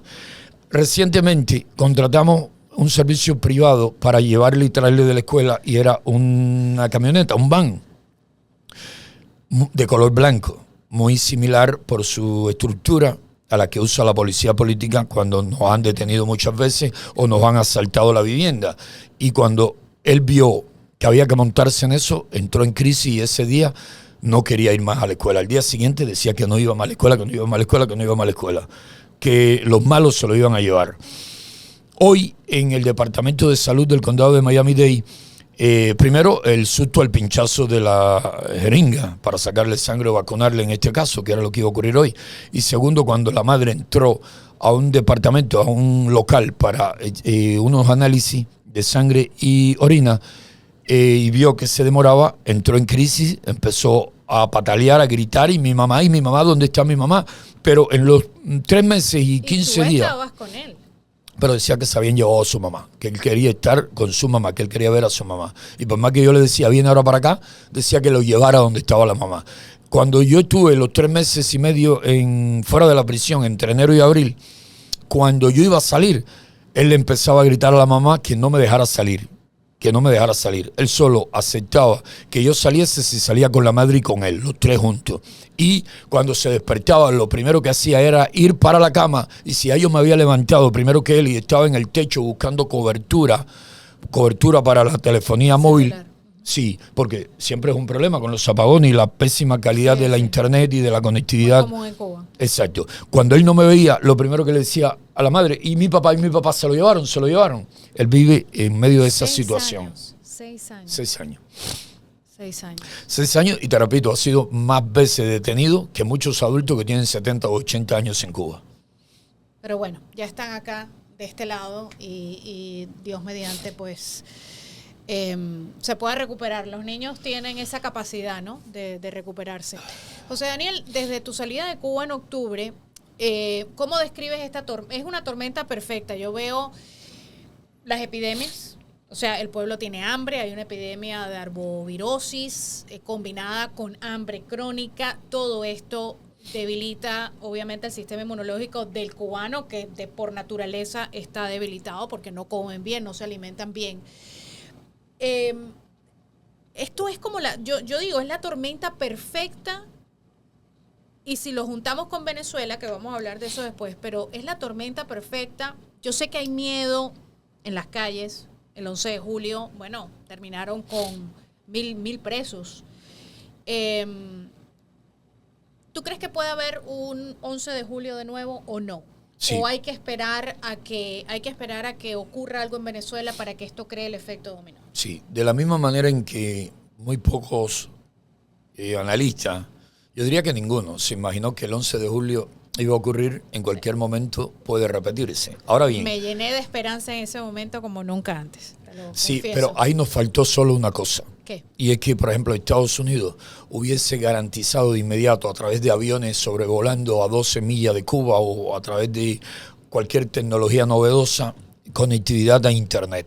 Cuando los manifestantes quedaron incomunicados, nadie sabía que en el otro pueblo estaban también manifestándose. Y en la medida que iban deteniendo a los principales líderes de esas manifestaciones, que eran los únicos, y todo el mundo decía, hay que regresar a la casa y evitar las detenciones. Si todo el mundo hubiese sabido que en otros muchos pueblos los ánimos estaban también en alto y que eran muchos los cubanos que se estaban manifestando, no hubiesen retornado tantos cubanos a sus viviendas, a ocultarse como tuvieron que hacer mucho, por temor a que somos los únicos y por lo tanto la represión se va a concentrar en nosotros.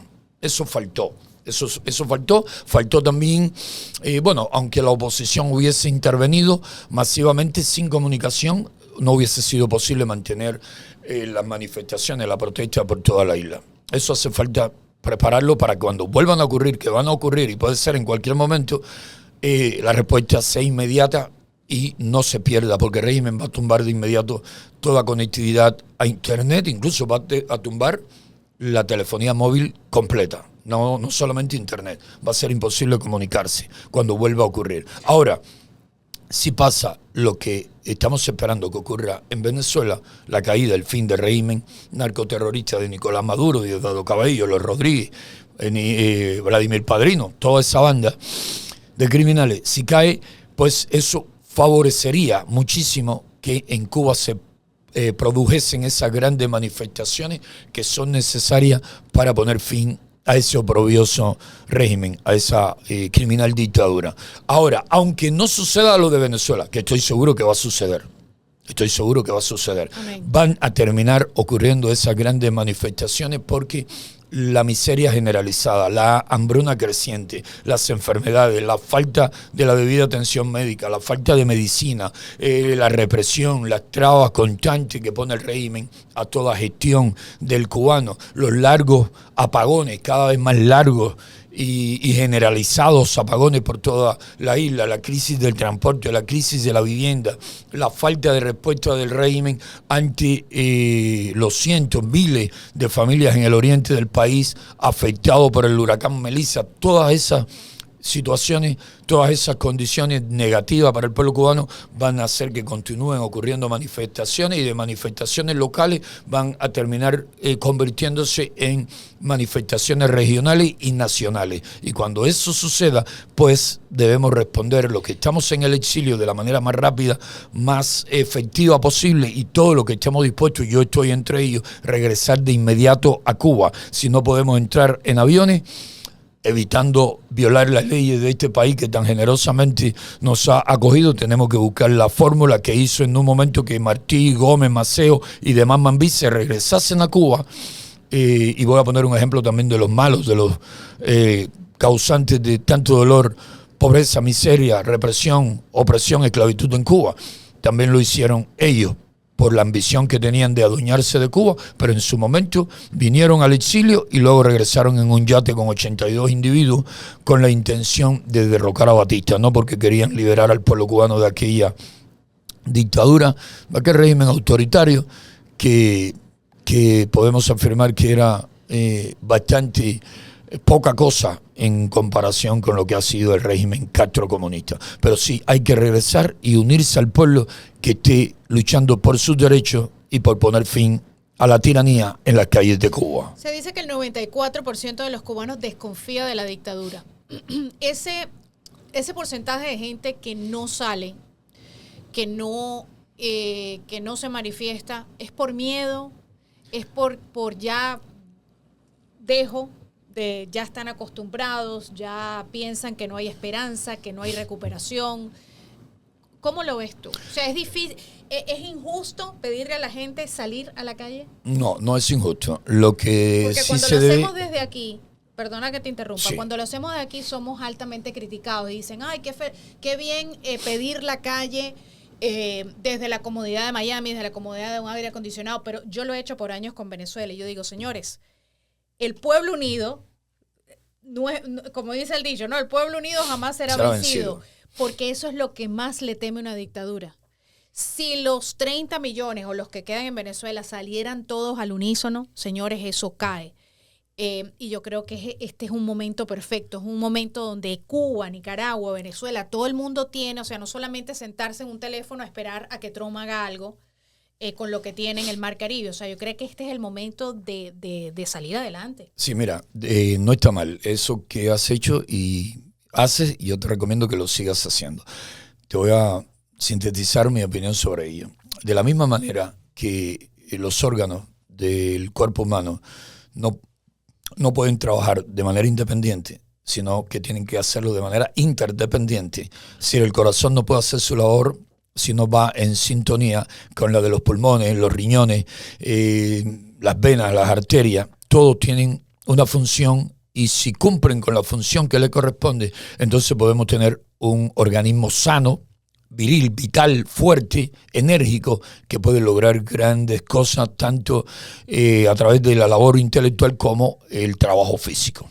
Ahora, cuando llamamos a las manifestaciones en Venezuela o en Cuba, pero no estamos dispuestos a hacer otra cosa que llamar a las manifestaciones, eso sí no está bien. Pero si estamos dispuestos a llamar a las manifestaciones, pero también a ofrecer solidaridad, como sé que también lo has hecho con nosotros los cubanos, me imagino, no, estoy seguro que lo haces constantemente con tus compatriotas venezolanos. Cuando creamos y articulamos los mecanismos para que ese que sale a la calle cuando caiga preso, no le falte alimento, no le falte medicina, a su hijo no le falte un vaso de leche. Cuando cubrimos todos los aspectos de la lucha, entonces somos como el órgano de un cuerpo humano que está cumpliendo con la función que le corresponde. Charles de Gaulle, por ejemplo, el francés, aquel militar francés que se tuvo que ir al exilio en Londres, cuando los nazis ocuparon Francia, desde el exilio en Londres a través de la BBC estaba haciendo llamados constantes a sus compatriotas en Francia a resistir y a luchar contra los ocupantes nazis. Y eso no le quitó a él el más mínimo mérito, más bien lo convirtió en la figura principal de la resistencia contra el agresor nazi y no por gusto terminó siendo presidente de Francia durante varios periodos después del final de la Segunda Guerra Mundial. Y hay otros muchos ejemplos que podemos citar. Podemos poner el caso incluso de José Martí, que tuvo que venir al exilio para poder organizar la lucha dentro de Cuba, o de Simón Bolívar, que se fue a Jamaica y luego a Haití, y Alexandre Pétion le socorrió y le ayudó precisamente para continuar, para reiniciar una y otra vez la lucha por la independencia de Venezuela, de la Gran Colombia y de otras naciones suramericanas. No se rindió nunca. Cuando tenía que salir, salía, pero no salía ahora a cohibirse de que no puedo organizar, no puedo hacer llamamientos, no puedo pedirle a los que quedaron dentro que se levanten, que se estructuren, que se organicen, porque la lucha es de todo. La lucha no funciona con la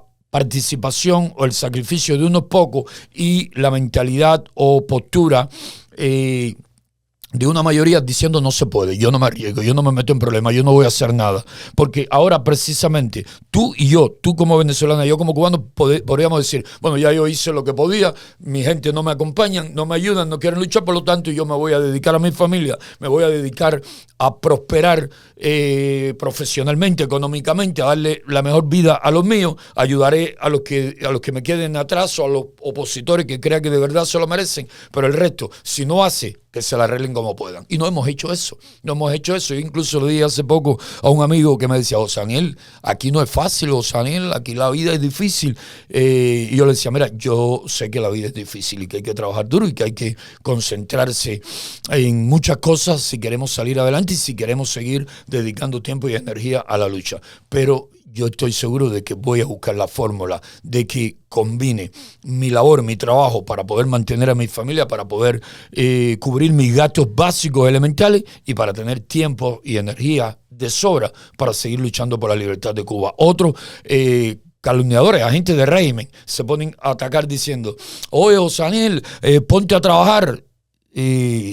Y yo le respondí hace poco a un amigo que me dijo que estaban diciendo eso. Le digo, mira, el problema es que a mí me sobran las habilidades como para, si me dedico a buscar triunfar en los negocios aquí, en 5 años me hago millonario, te lo aseguro. Energía y habilidades me sobran, pero yo no vine a hacerme millonario. Yo vine a, como vino Martí en su momento, a concentrar todas mis energías y mis esfuerzos, mi humilde talento, mis humildes habilidades en función de la libertad de Cuba. Yo no voy a estar consumiendo tiempo, que un negocio necesita dedicación, tiempo, energía, hay que concentrarla en el negocio si quiere que prospere, que avance, que salga adelante. Yo eso no lo voy a hacer. Yo me voy a buscar ya lo tengo, ya de hecho lo tengo,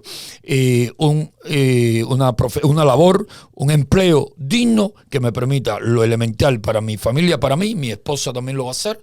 Apenas tenga el permiso de trabajo lo voy a estar haciendo, pero vamos a estar concentrados la mayor parte de nuestro tiempo en Cuba. No vine a hacerme millonario, ni vine a darme buena vida. Que no está mal, el que quiera hacerse millonario tiene todo el derecho a hacerlo y yo lo aplaudo.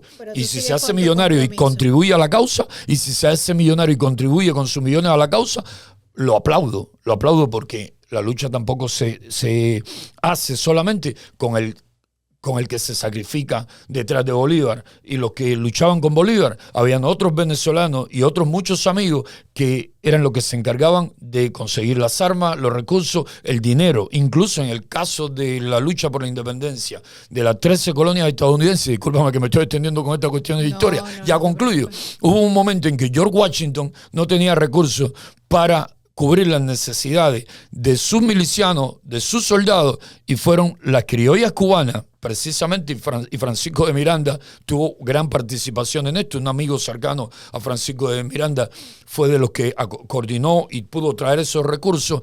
Esos recursos hicieron posible que las tropas de George Washington pudiesen seguir combatiendo. ¿Y de dónde salieron esos recursos? De la joya de las criollas cubanas, de las cubanas que todavía bajo el colonialismo español dieron todo cuanto pudieron para que a Washington no le faltasen recursos para seguir su lucha por la independencia de los Estados Unidos. Es decir, te repito, cada órgano, cada ser, cada persona, cada patriota, cada luchador tiene algo en lo que puede ser mejor, en lo que puede dar su mejor aporte. Dejemos que lo haga donde mejor sabe hacerlo, porque sería ilógico pedirle al corazón que haga la función del riñón o al riñón que purifique el aire como lo hacen los pulmones. Bueno, y hago una breve pausa a esta interesante entrevista con José Daniel Ferrer para La Verdad con Karines Moncada para hablarte de nuestros patrocinadores. Aquí en La Verdad con Karines Moncada, pues seguimos creciendo, sí señor. Primero quiero hablarles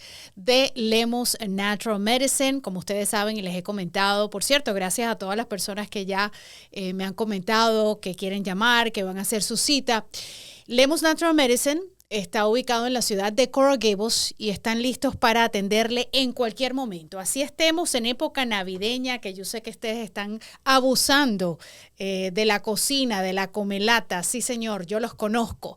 Pero bueno, lo importante es que comencemos el próximo año pensando en nuestra salud. Ellos son una clínica de salud privada que se especializa en medicina natural. Ellos son líderes en un exclusivo sistema de pruebas bioterrenos multidimensionales. Ustedes no van a encontrar un resultado de cómo está tu cuerpo como el que tienen en Lemus Natural Medicine, y esto se los garantizo yo. Ustedes saben que yo no recomiendo nada que no haya probado. Cada plan es personalizado. Yo tengo mi plan personalizado, está diseñado para restablecer el equilibrio de forma natural, utilizando nutrición, estilo de vida, terapias dirigidas, libre de drogas sintéticas y productos químicos. Así que usted puede llamar de mi parte, de parte de Karines Moncada. El teléfono es el 305-223-7393. Si no vives en Miami, no importa. Si no vives en el sur de la Florida, a través de una conversación vía Zoom, puedes tener tu primera cita completamente gratis, 305-223-7393. Vas a tener una consulta virtual. Y también quiero darle la bienvenida y hablarte de nuestra abogada aquí de accidentes, Hani Martínez Ward, tu abogada de accidentes. Sí, señor, le damos la bienvenida a La Verdad con Karines Moncada, porque en un mundo donde desafortunadamente, lamentablemente, los accidentes son parte de la realidad cotidiana, pues tú tienes que tener representación legal y no te va a costar absolutamente nada. Hani Martínez Ward de The Ward Law Group y su equipo están listos para ayudarte. El teléfono, bien fácil, 1-855-DOLOR55. Te tienes que aprender la canción, pero si no, te lo recuerdo acá. 1-855-DOLOR55. Recuerda que tienes hasta 14 días para hacer tu reclamo en el estado de la Florida. Hay otros lugares como Nueva York que tienes hasta 30 días, pero en Miami, en el sur de la Florida, en el estado de la Florida, solamente tienes 14 días. Así que no esperes para hacer tu reclamo. Y muy importante en estos tiempos de mucha incertidumbre, tu estatus migratorio. En este caso, o sea, en el caso de los accidentes de vehículos, no te impide recibir compensación. Así que en caso de un accidente, con toda tranquilidad, con toda confianza, puedes llamar a Hani Martínez Ward. Es nuestra abogada de accidentes. Su compromiso con la excelencia los ha convertido en los líderes indiscutibles en el campo de las lecciones personales en todo el estado. Se los vengo recomendando desde hace muchos años, así que con toda responsabilidad, usted tiene que anotar este número porque usted nunca sabe cuándo va a tener un accidente. Así que este número tiene que estar en su teléfono en ese momento del accidente. Uno está estresado, preocupado, con dolor. 1-855-DOLOR55. Ponga ahí, abogada de accidentes, 1-855-DOLOR55. Hani Martínez Ward. Lo que saco de ti, José Daniel, es que eres como pocos exiliados. Porque todos los exiliados, y yo entiendo, este es un país donde aquí hay que salir adelante, aquí este es el país donde nada es imposible, te da tremendas oportunidades, sobre todo para tus hijos. La mejor decisión que tomaste es que tus hijos puedan tener estas posibilidades en este país y eventualmente te vas a dar cuenta. Pero muchos exiliados se olvidan y tú eres, yo diría que el único que lo veo tan decidido y yo que soy muy buena leyendo a la gente, sé que es en serio, ¿no? Sé que está comprometido de verdad. José Daniel, si Estados Unidos, tú has advertido que si Estados Unidos se descuida, Rusia envía hasta ojivas nucleares a los misiles de 1962, ¿no? ¿Cómo ves tú la libertad de Venezuela bajo una administración actual como el dominó que va a derribar el comunismo en Cuba? Porque vuelvo y repito, hay una tormenta perfecta en Cuba, alimentación, malnutrición, falta de alimentación, comida podriéndose, no hay electricidad, los hospitales abarrotados, enfermedades, virus. O sea, la liberación de Caracas, de Venezuela, es la liberación de Cuba, ojalá que de Nicaragua, y también cambiaría, ¿no?, la geopolítica en América Latina. Sí, totalmente de acuerdo. Pero has advertido lo de sí, Rusia, ¿no? puse el ejemplo porque cuando nos vamos a principios de la década del 60 del siglo pasado, vimos cómo el comunismo soviético ya estaba presente, ¿no?, en la fuerza rebelde de Fidel Castro. Ya Fidel Castro tenía su macabro plan de convertir a Cuba en un régimen totalitario, copia fiel de las naciones satélites de la Unión Soviética en Europa del Este. Y vimos cómo el presidente demócrata Kennedy comete el gravísimo error de no darle el apoyo necesario a la Brigada 2506, los dejaron solos, le cambiaron la geografía por donde debían desembarcar, fue un fracaso total. Una traición de Kennedy a esos cubanos que trataron de ir a poner fin a un régimen que no se había declarado comunista todavía, pero quienes miraban... Disculpa que te interrumpa esto, porque esto lo converso yo siempre en casa con mi esposo. ¿Tienes una teoría de por qué a partir de ese momento más nunca se tocó a Cuba? O sea, es casi como un lugar que es intocable. No, se sabe. Después se supo porque lo han confesado las partes. Incluso cuando salieron a la luz pública archivos clasificados del Kremlin en Moscú y también opiniones de expertos acá en los Estados Unidos y Fidel Castro también sobre el tema, en ocasiones no con claridad y profundidad, pero tocó el tema.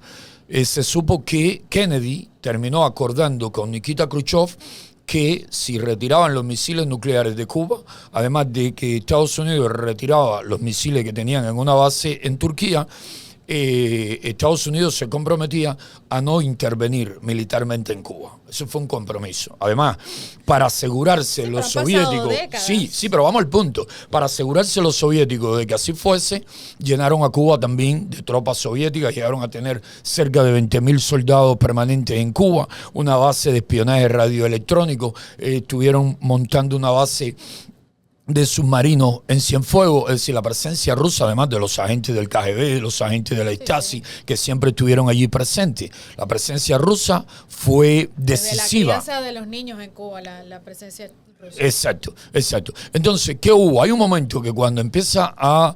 hay un momento en que un dirigente, un alto dirigente, que no sé si fue Gorbachev ya o antes de Gorbachev, no quiero que la memoria me traicione, creo que ya en tiempos de Gorbachev, se le hizo saber al régimen cubano que ya la Unión Soviética no estaría en condiciones de salir en defensa del régimen cubano.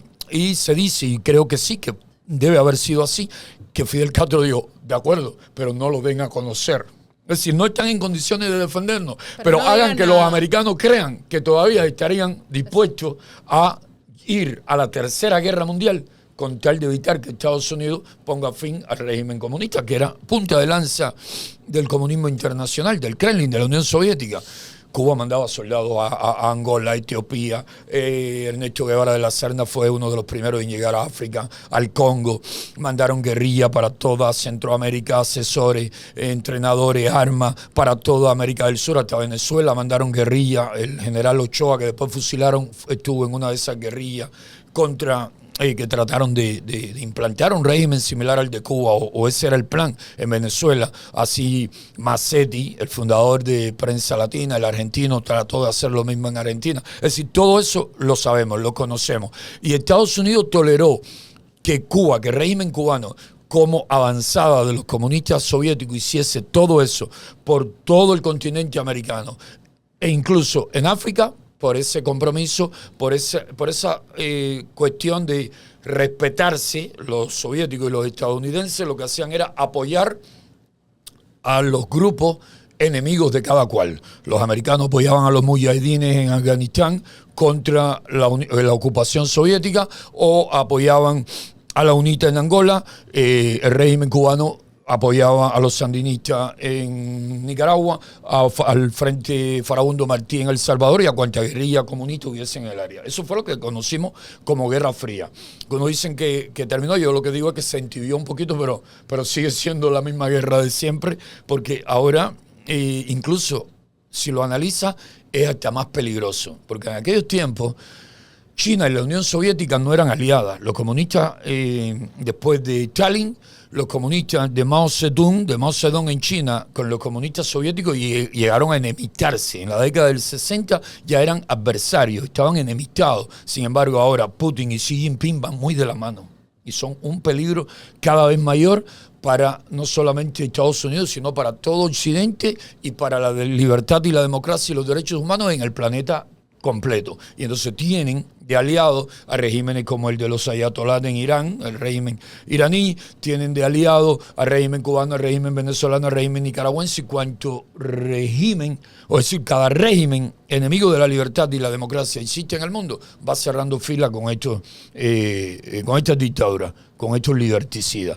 Por eso es que decía que si Estados Unidos, después de todas estas movilizaciones que ha estado haciendo en el Caribe, de todas estas presiones que le ha puesto el régimen de Nicolás Maduro, Maduro.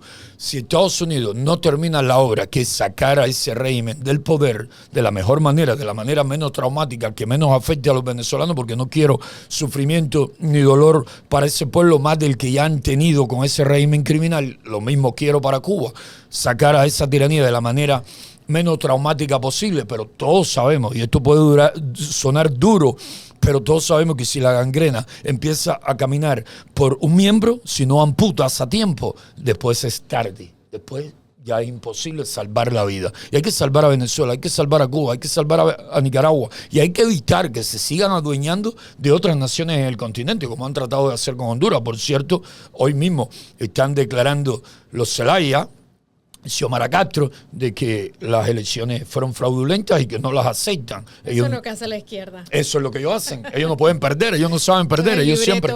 El mismo libreto de siempre. Sí. Exacto. Entonces, mi humilde tesis, que se sustenta en hechos históricos y en la realidad que estamos viviendo en el mundo actual, es que si no se sale del régimen de Nicolás Maduro ahora, va a terminar fortalecido. Porque aunque no sea capaz de darle bienestar, prosperidad al pueblo venezolano, sí van a ser capaces de convertir a Venezuela en un poderosísimo régimen, ya no autoritario, sino totalitario, que va a tener todo el apoyo material, económico y sobre todo militar de Rusia, de China y de Irán, solamente para fastidiar estas tres naciones, más los demás aliados que tienen, pero son los más poderosos de este bloque, de este eje del mal, solamente para fastidiar a Estados Unidos y tener a Estados Unidos contra la pared y hacer que Estados Unidos no pueda incidir favorablemente cuando se trate de apoyar a sus aliados, ya sea en la Unión Europea en la defensa de Ucrania, ya sea a Taiwán ante las apetencias y ambiciones de los comunistas de adueñarse también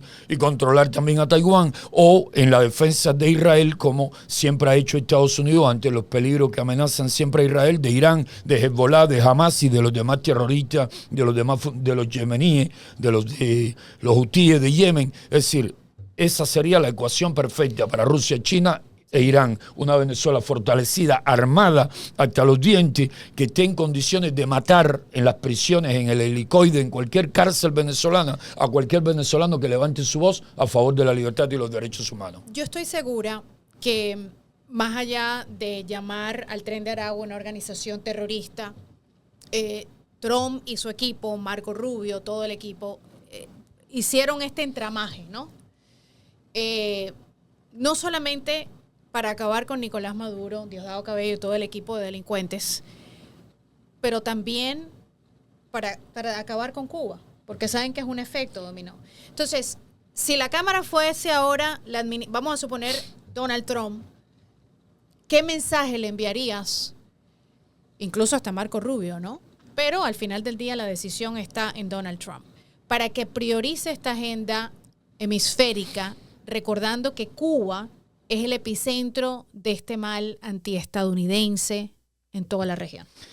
Le recordaría que de la misma manera, cuando un cáncer se está generalizando por todo el cuerpo, no puedes extraer una parte, un grupo de células cancerígenas y dejar las otras. Y que sobre todo no puede extraer, es decir, una parte, un miembro, un brazo, porque está afectado por el cáncer, cuando el corazón o el alma del daño está en otra parte. El cáncer, la base, el origen de este cáncer que es el comunismo, neocomunismo, como querramos llamarle, está en La Habana, está en Cuba. Sin el régimen cubano nunca hubiese llegado Hugo Chávez al poder, ni estuviese Venezuela pasando por lo que ha pasado. Sin el régimen cubano, Ortega no hubiese vuelto al poder y no hubiesen tenido incluso a un Rafael Correa con la misma intención, que por cierto no pudo conseguirlo en Ecuador, o los Kirchner en Argentina, o Andrés Manuel López Obrador en México, o los Zelaya en Honduras. Todos estos individuos han sido alumnos de los mentores, los maestros de esa perversa ideología.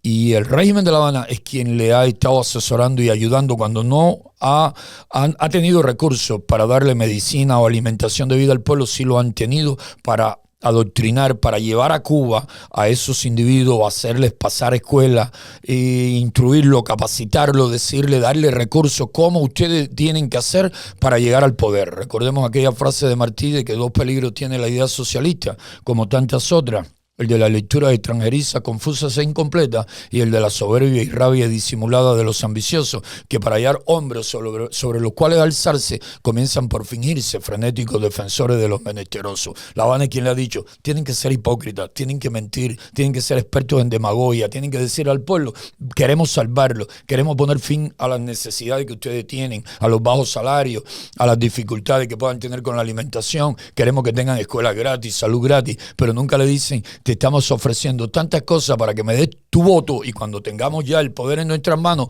vas a tener más hambre y necesidades que nunca. La medicina va a ser la peor que te puedas imaginar, la educación va a ser para adoctrinarte, y lo que te vamos a llenar al país de prisiones para tenerte asustado, aterrorizado y obediente a un cruel partido.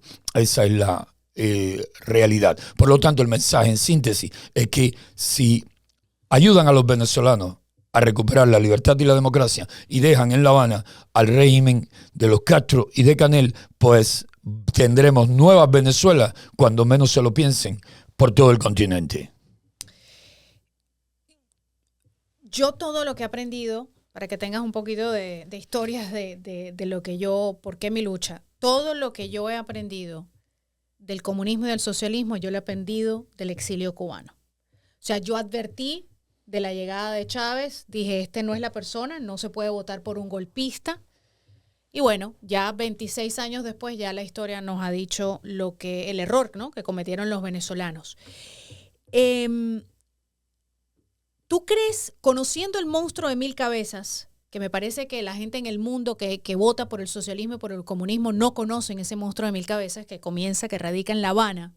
¿Tú crees que La Habana le está diciendo a Nicolás Maduro que se quede en el poder, que se aguante? Porque yo asumo que, por lo que estoy viendo, el movimiento en el Mar Caribe, yo creo que la administración Trump pensaba que Nicolás iba a retirarse mucho antes, que no iba a aguantar. Y mi teoría es que La Habana le está diciendo a él, quédate hasta el final o hasta que se cansen.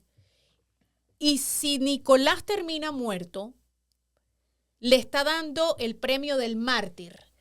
Te lo dijimos, nosotros aquí en La Habana te lo dijimos, la gusanera de Miami, ¿cómo es que le dicen? ¿Cómo es que nos dicen a nosotros acá en los Estados Unidos? La gusanera de Miami. No, Chávez primero y Maduro después decían que ustedes eran pitiyanquis. Los pitiyanquis, te lo dijimos, teníamos razón, venían contra nosotros, fueron contra Maduro. O sea, necesitan a Nicolás muerto. Muchos pueden estar diciendo, estás yendo muy lejos. No. Pero quieren a Nicolás muerto para tener ese mártir y tener esa justificación de que nosotros hemos tenido razón, que el imperio siempre nos ha querido atacar. Exacto. Sí, pero esa es la segunda parte de las dos ecuaciones que a ellos les interesa. La primera es que se la juegan todo hasta el último momento y dicen, Donald Trump lo que está es faroleando. Un término que usan muchos ellos. Eso es un farol, él no va a terminar interviniendo ni va a ir por ti nada. Así que tú resistes, que ahí no va a pasar nada. O sea que estoy clara. Totalmente. Eso es lo que le están pidiendo a Nicolás. Sí, obvio. Porque Nicolás ya hace rato se hubiese ido. Obvio, porque ellos saben, después de todos los fracasos que ahora recientemente han tenido Honduras, ahora el más reciente, incluso en esta isla del Caribe, San Vicente y las Granadinas, después de 20 años, más de 20 años, Ralph González perdió también las elecciones.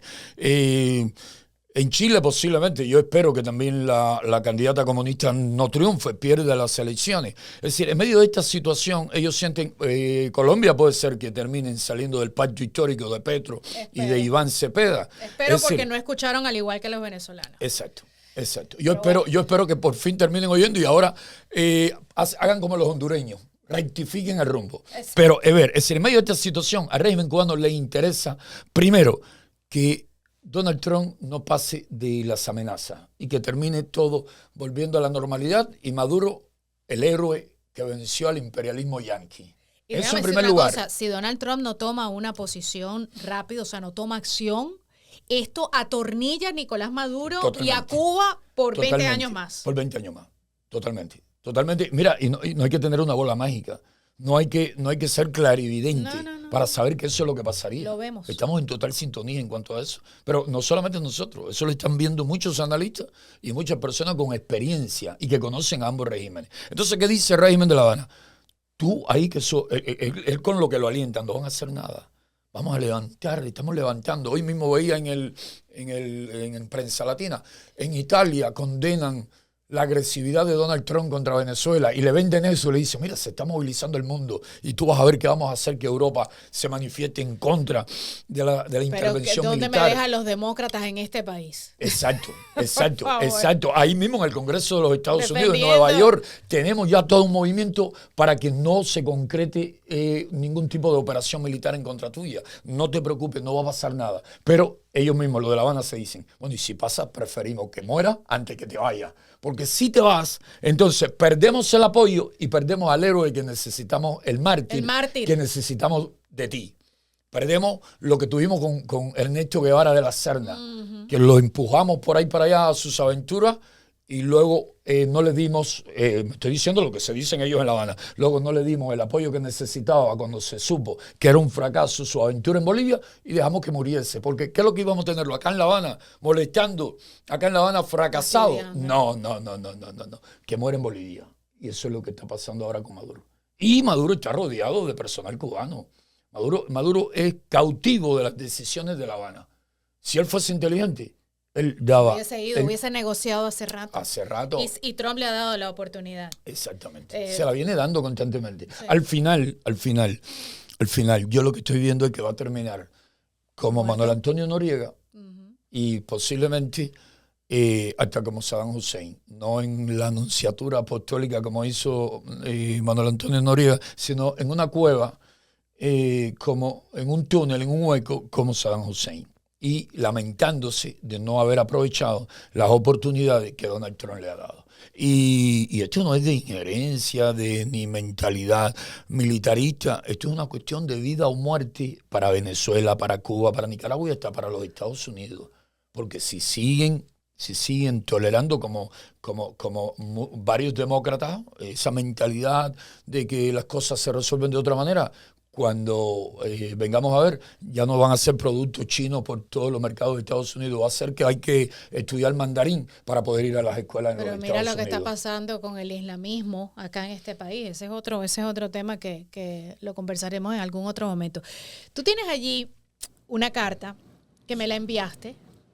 Esa es la de Venezuela. Yo te envié esto sí, porque advertencia, sí, porque esto lo dijimos cuando yo vi una vez en la televisión que Chávez, después de intentar adueñarse del poder con un golpe de Estado contra Carlos Andrés Pérez, sale a los 2 años de prisión. Me dijo, pero ¿quién fue el loco? Fue Caldera. Me dije, ¿quién fue el loco que liberó a este hombre? Tú y yo tenemos muchas cosas en común y tú no lo sabes, porque en ese momento yo estaba muy joven en materia de carrera, ¿no? Yo prácticamente había comenzado un año antes, pero yo decía, ¿cómo la gente va a votar por un golpista?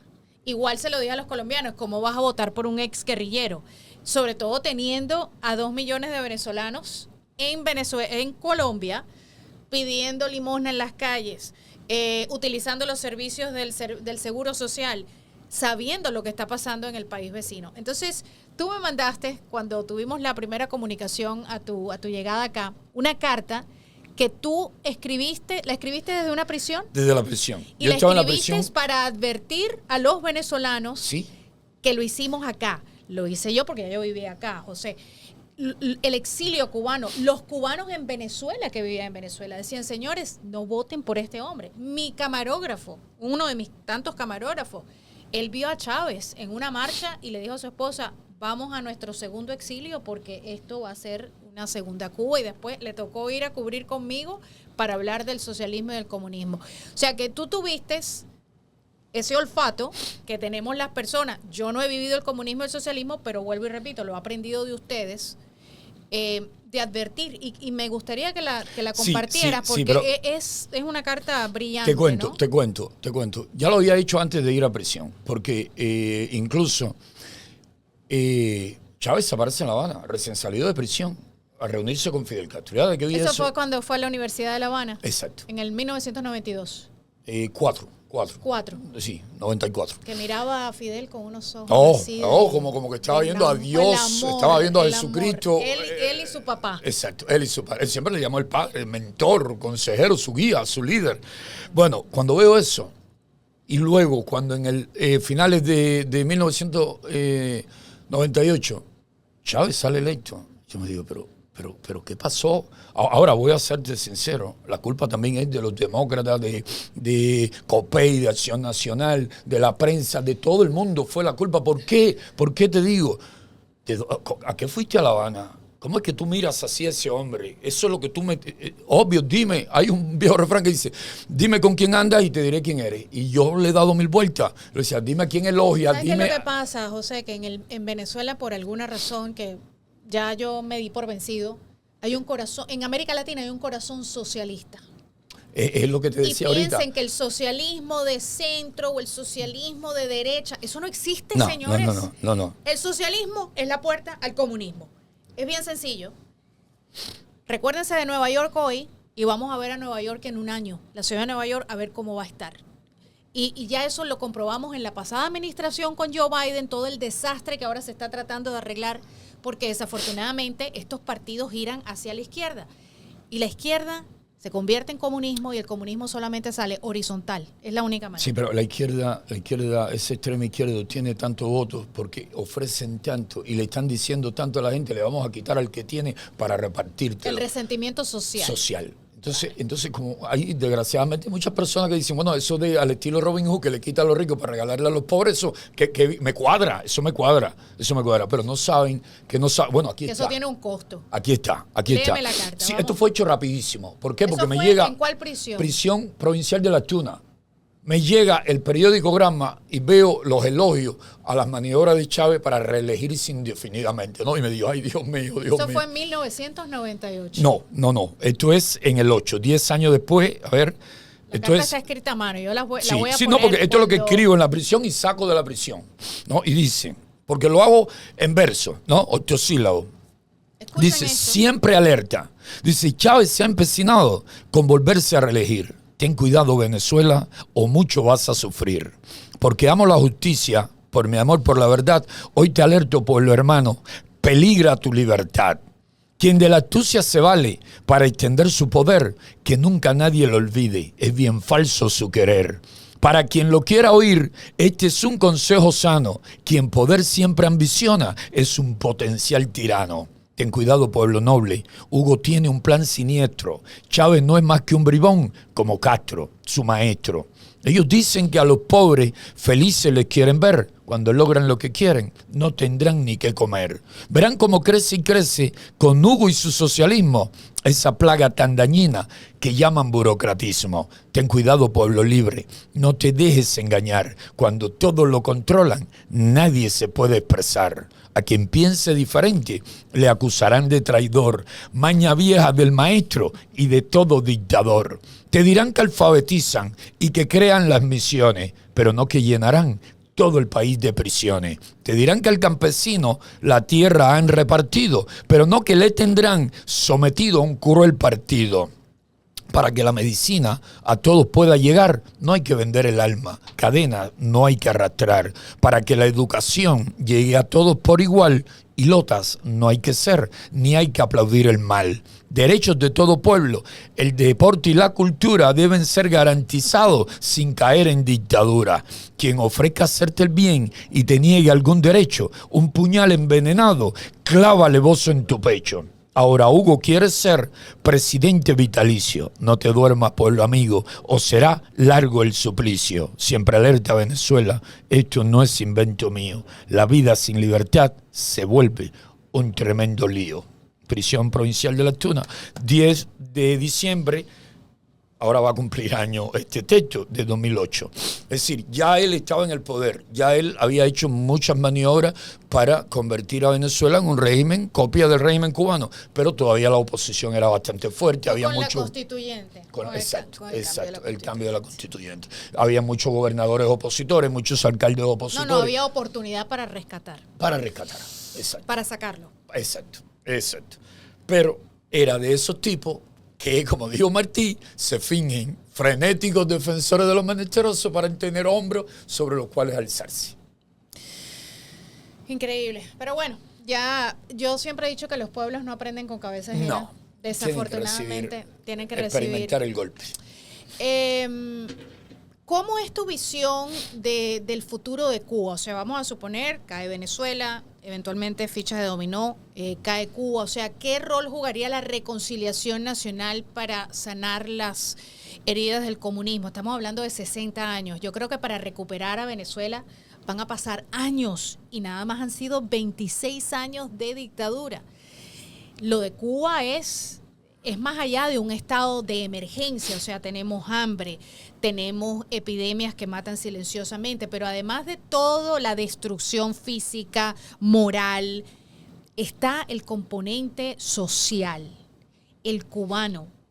El cubano que está en la isla, aparte de los que ya están falleciendo por edad, no conocen una Cuba libre, no conocen una Cuba diferente. Y yo eso lo veo con los jóvenes venezolanos que no tienen idea de lo que era una democracia sin Chávez. Eso es una tarea titánica. Sí, es compleja. Pero me imagino que la has pensado, ¿no? Sí. ¿Cómo sería esa reconstrucción? Porque yo diría que no es reconstrucción. Yo creo que hay que borrar y cuenta nueva y construir de cero, ¿no? Exacto. Es levantar a una nación de su ceniza. Es hacer que renazca como el ave fénix. Sí. Pero mira, hay un amigo acá, un buen cubano, que siempre ha sido muy efectivo en las redes sociales y fue muy buen activista dentro de Cuba y le aprecio muchísimo. Ese nombre es Eliezer Ávila.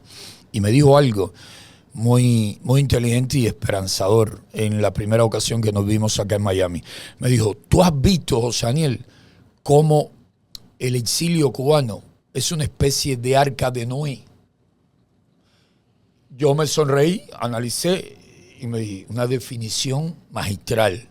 Es decir, que con el deseo que sé que tiene la juventud cubana de ver reconstruida su nación y con ese potencial de cubanos exiliados, emprendedores, muchos que han triunfado en los negocios, creo que esa titánica obra, esa titánica labor va a ser posible más rápido de lo que cualquiera pudiese calcular. Si uno se concentra en el daño económico, el daño material, espiritual, antropológico, como también magistralmente lo define Dagoberto Valdés, si uno se detiene en ese punto, uno dice, esto va a ser una tarea casi imposible. Esto va a ser, esto va a ser como la lucha de Don Quijote contra los molinos de viento. Esto va a ser una pelea perdida. Pero cuando analiza todo el potencial que tenemos fuera de Cuba y la mentalidad de muchos jóvenes dentro de Cuba que hoy solo piensan en salir de Cuba para tener las oportunidades de los derechos y la libertad que en Cuba no existen, cuando sepan que ya en Cuba lo tienen, los que ya han salido van a regresar mucho. Otros no, otros van a decir que ya hicieron su vida o han canalizado sus esfuerzos fuera del país, que no tienen por qué regresar, pero aunque sea a tiempo parcial, la mayoría va a volver a reconectar con su tierra. Y creo que también va a pasar en buena medida con Venezuela. Venezuela incluso en tiempos, con sus luces y sus sombras, como todo pueblo, en tiempos en que todo el continente estaba lleno de dictaduras militares y Cuba con régimen comunista, Venezuela estaba ahí como una de las naciones más democráticas. Venezuela, Costa Rica, florecían como las naciones con menos regímenes antidemocráticos, ¿no? De historia antidemocrática, habían salido ya de la dictadura de Marcos Pérez Jiménez. Y creo que Venezuela se va también a levantar, creo que van a reconstruir su tierra, su patria, y que van a tener muy presente que lo que permitieron que sucediese con Chávez y Maduro y su equipo, su banda, no pueden permitirlo jamás. Yo creo que después que los cubanos también recuperemos la libertad y reconstruyamos a nuestra nación, creo que sí sabemos quienes y las futuras generaciones sabemos velar, cuidar por esa libertad, preservar esa libertad, esa democracia, el respeto a los derechos humanos. Creo que vamos a tener suficientes argumentos para que ningún cubano de las futuras generaciones se le ocurra en lo más mínimo jugar con esa ideología, jugar con darle su apoyo a un individuo que se presenta como Mesías y que le promete solución inmediata para todos sus problemas. Van a comprender que las soluciones a nuestros problemas solo son posibles cuando todos con responsabilidad trabajamos para precisamente solucionar lo que nos afecta. Tú que has sido víctima de torturas incontables, y me imagino que lo que me contaste es probablemente lo que más se puede contar, lo que es más decente de contar en materia de todo el sufrimiento, ¿no? ¿Cómo crees tú que porque esto se conversa mucho entre los venezolanos, pero ¿cómo crees que se debe lidiar con el enemigo una vez la libertad llega?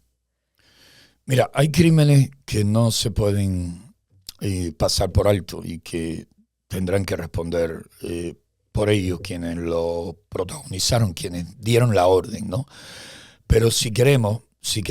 ¿Cero perdón? No, cero perdón no. Tiene que ser un proceso muy, diríamos, bien pensado, dinámico, movido, que tenga flexible, que perdone lo que se puede perdonar y que condene, sancione, castigue lo que no se puede perdonar. Pero sí hay que tener presente procesos en otras naciones, el proceso polaco, el de Checoslovaquia, luego dividida, ¿no?, en República Checa y Eslovaquia, pero primeramente Checoslovaquia. Incluso el proceso que tuvo lugar en Sudáfrica.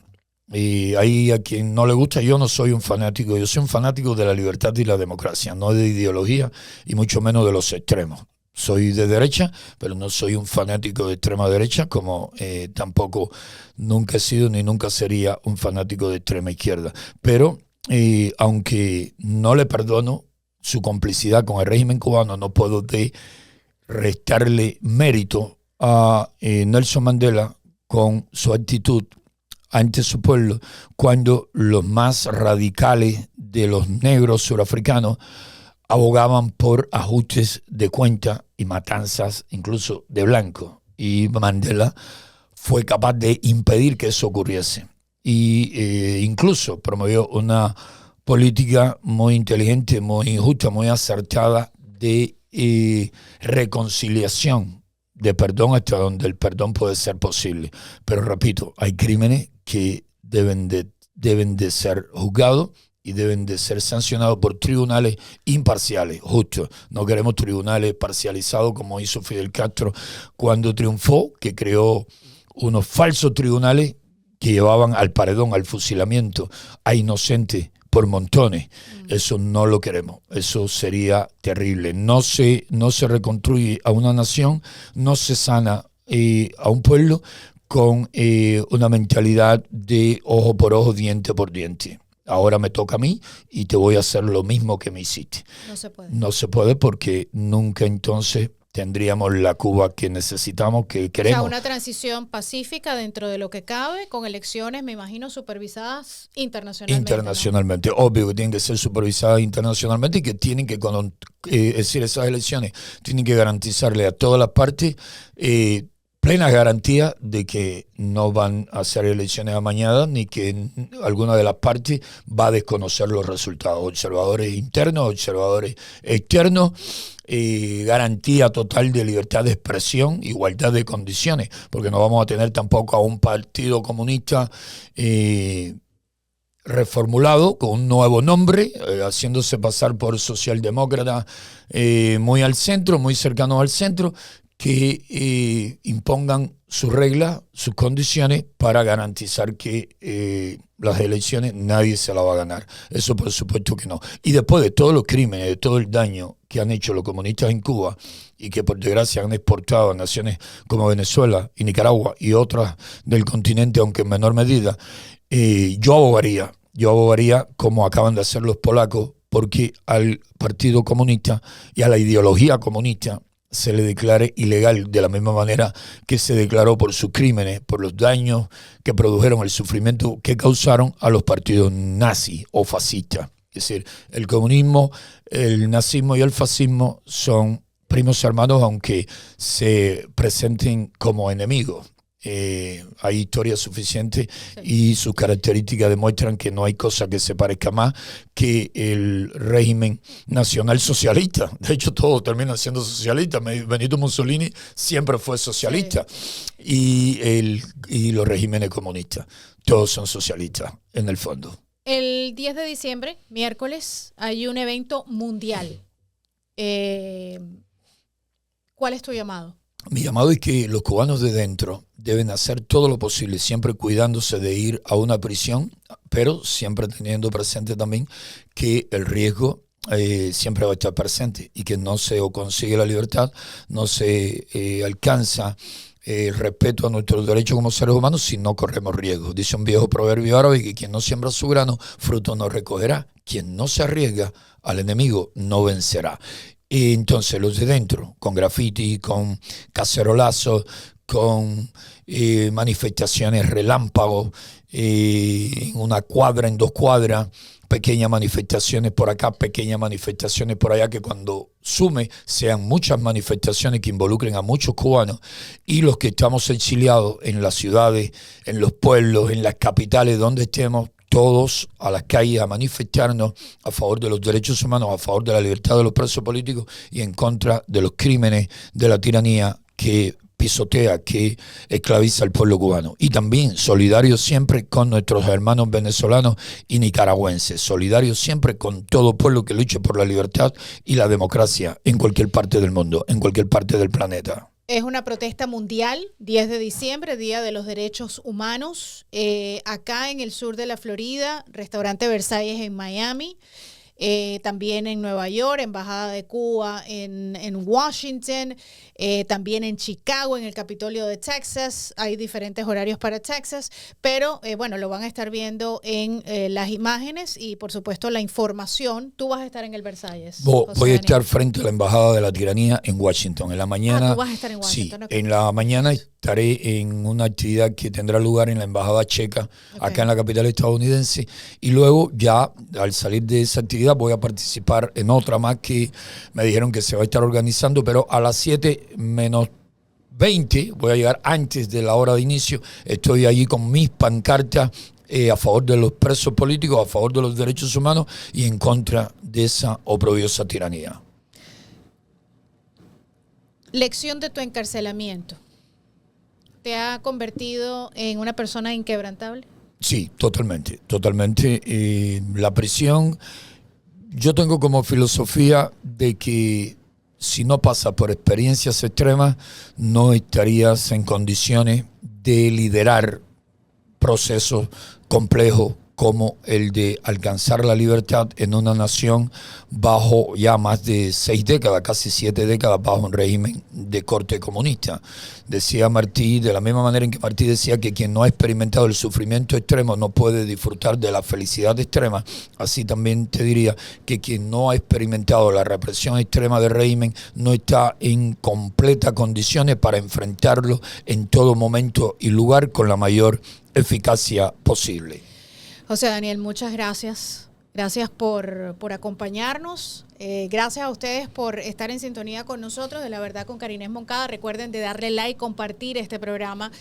Le prometo que en algún futuro vendrá José Daniel, siempre va a estar presente. Incluso quisiera compartir en algún momento con tu esposa, porque creo que su testimonio como esposa de un preso político, ella también resultó parte de este régimen. Yo creo que le puede ayudar a muchas personas a que entiendan. ¿Y por qué hablé de la parte personal? Porque yo creo que es importante que la gente entienda el daño que hace votar por el socialismo. El socialismo es la puerta al comunismo. Así que te doy gracias por tu honestidad, por tu amabilidad de regalarme este tiempo. Y los micrófonos de La Verdad con Karines Moncada, los micrófonos mientras yo esté viva, mi único deseo es, hasta el último respiro, es ver a Cuba libre.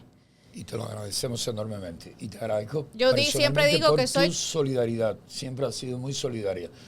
Yo estoy tan en deuda contigo que lamento haber demorado en venir y cuando me llames tiene que ser que esté complicadísimo en extremo para que no esté aquí contigo. Lo planificamos. Yo siempre he dicho que soy cubanita de corazón. Yo y mi familia. Eso se siente, sin duda que sí. Por una Cuba libre y por una venezolana libre. Así es. Amén. Exactamente. Gracias a todos. Dios los bendiga. Feliz noche. Este programa fue traído a ustedes por cortesía de Hani Martínez Ward, tu abogada de accidentes. Lemus Natural Medicine. Salón Cantón. Buen provecho.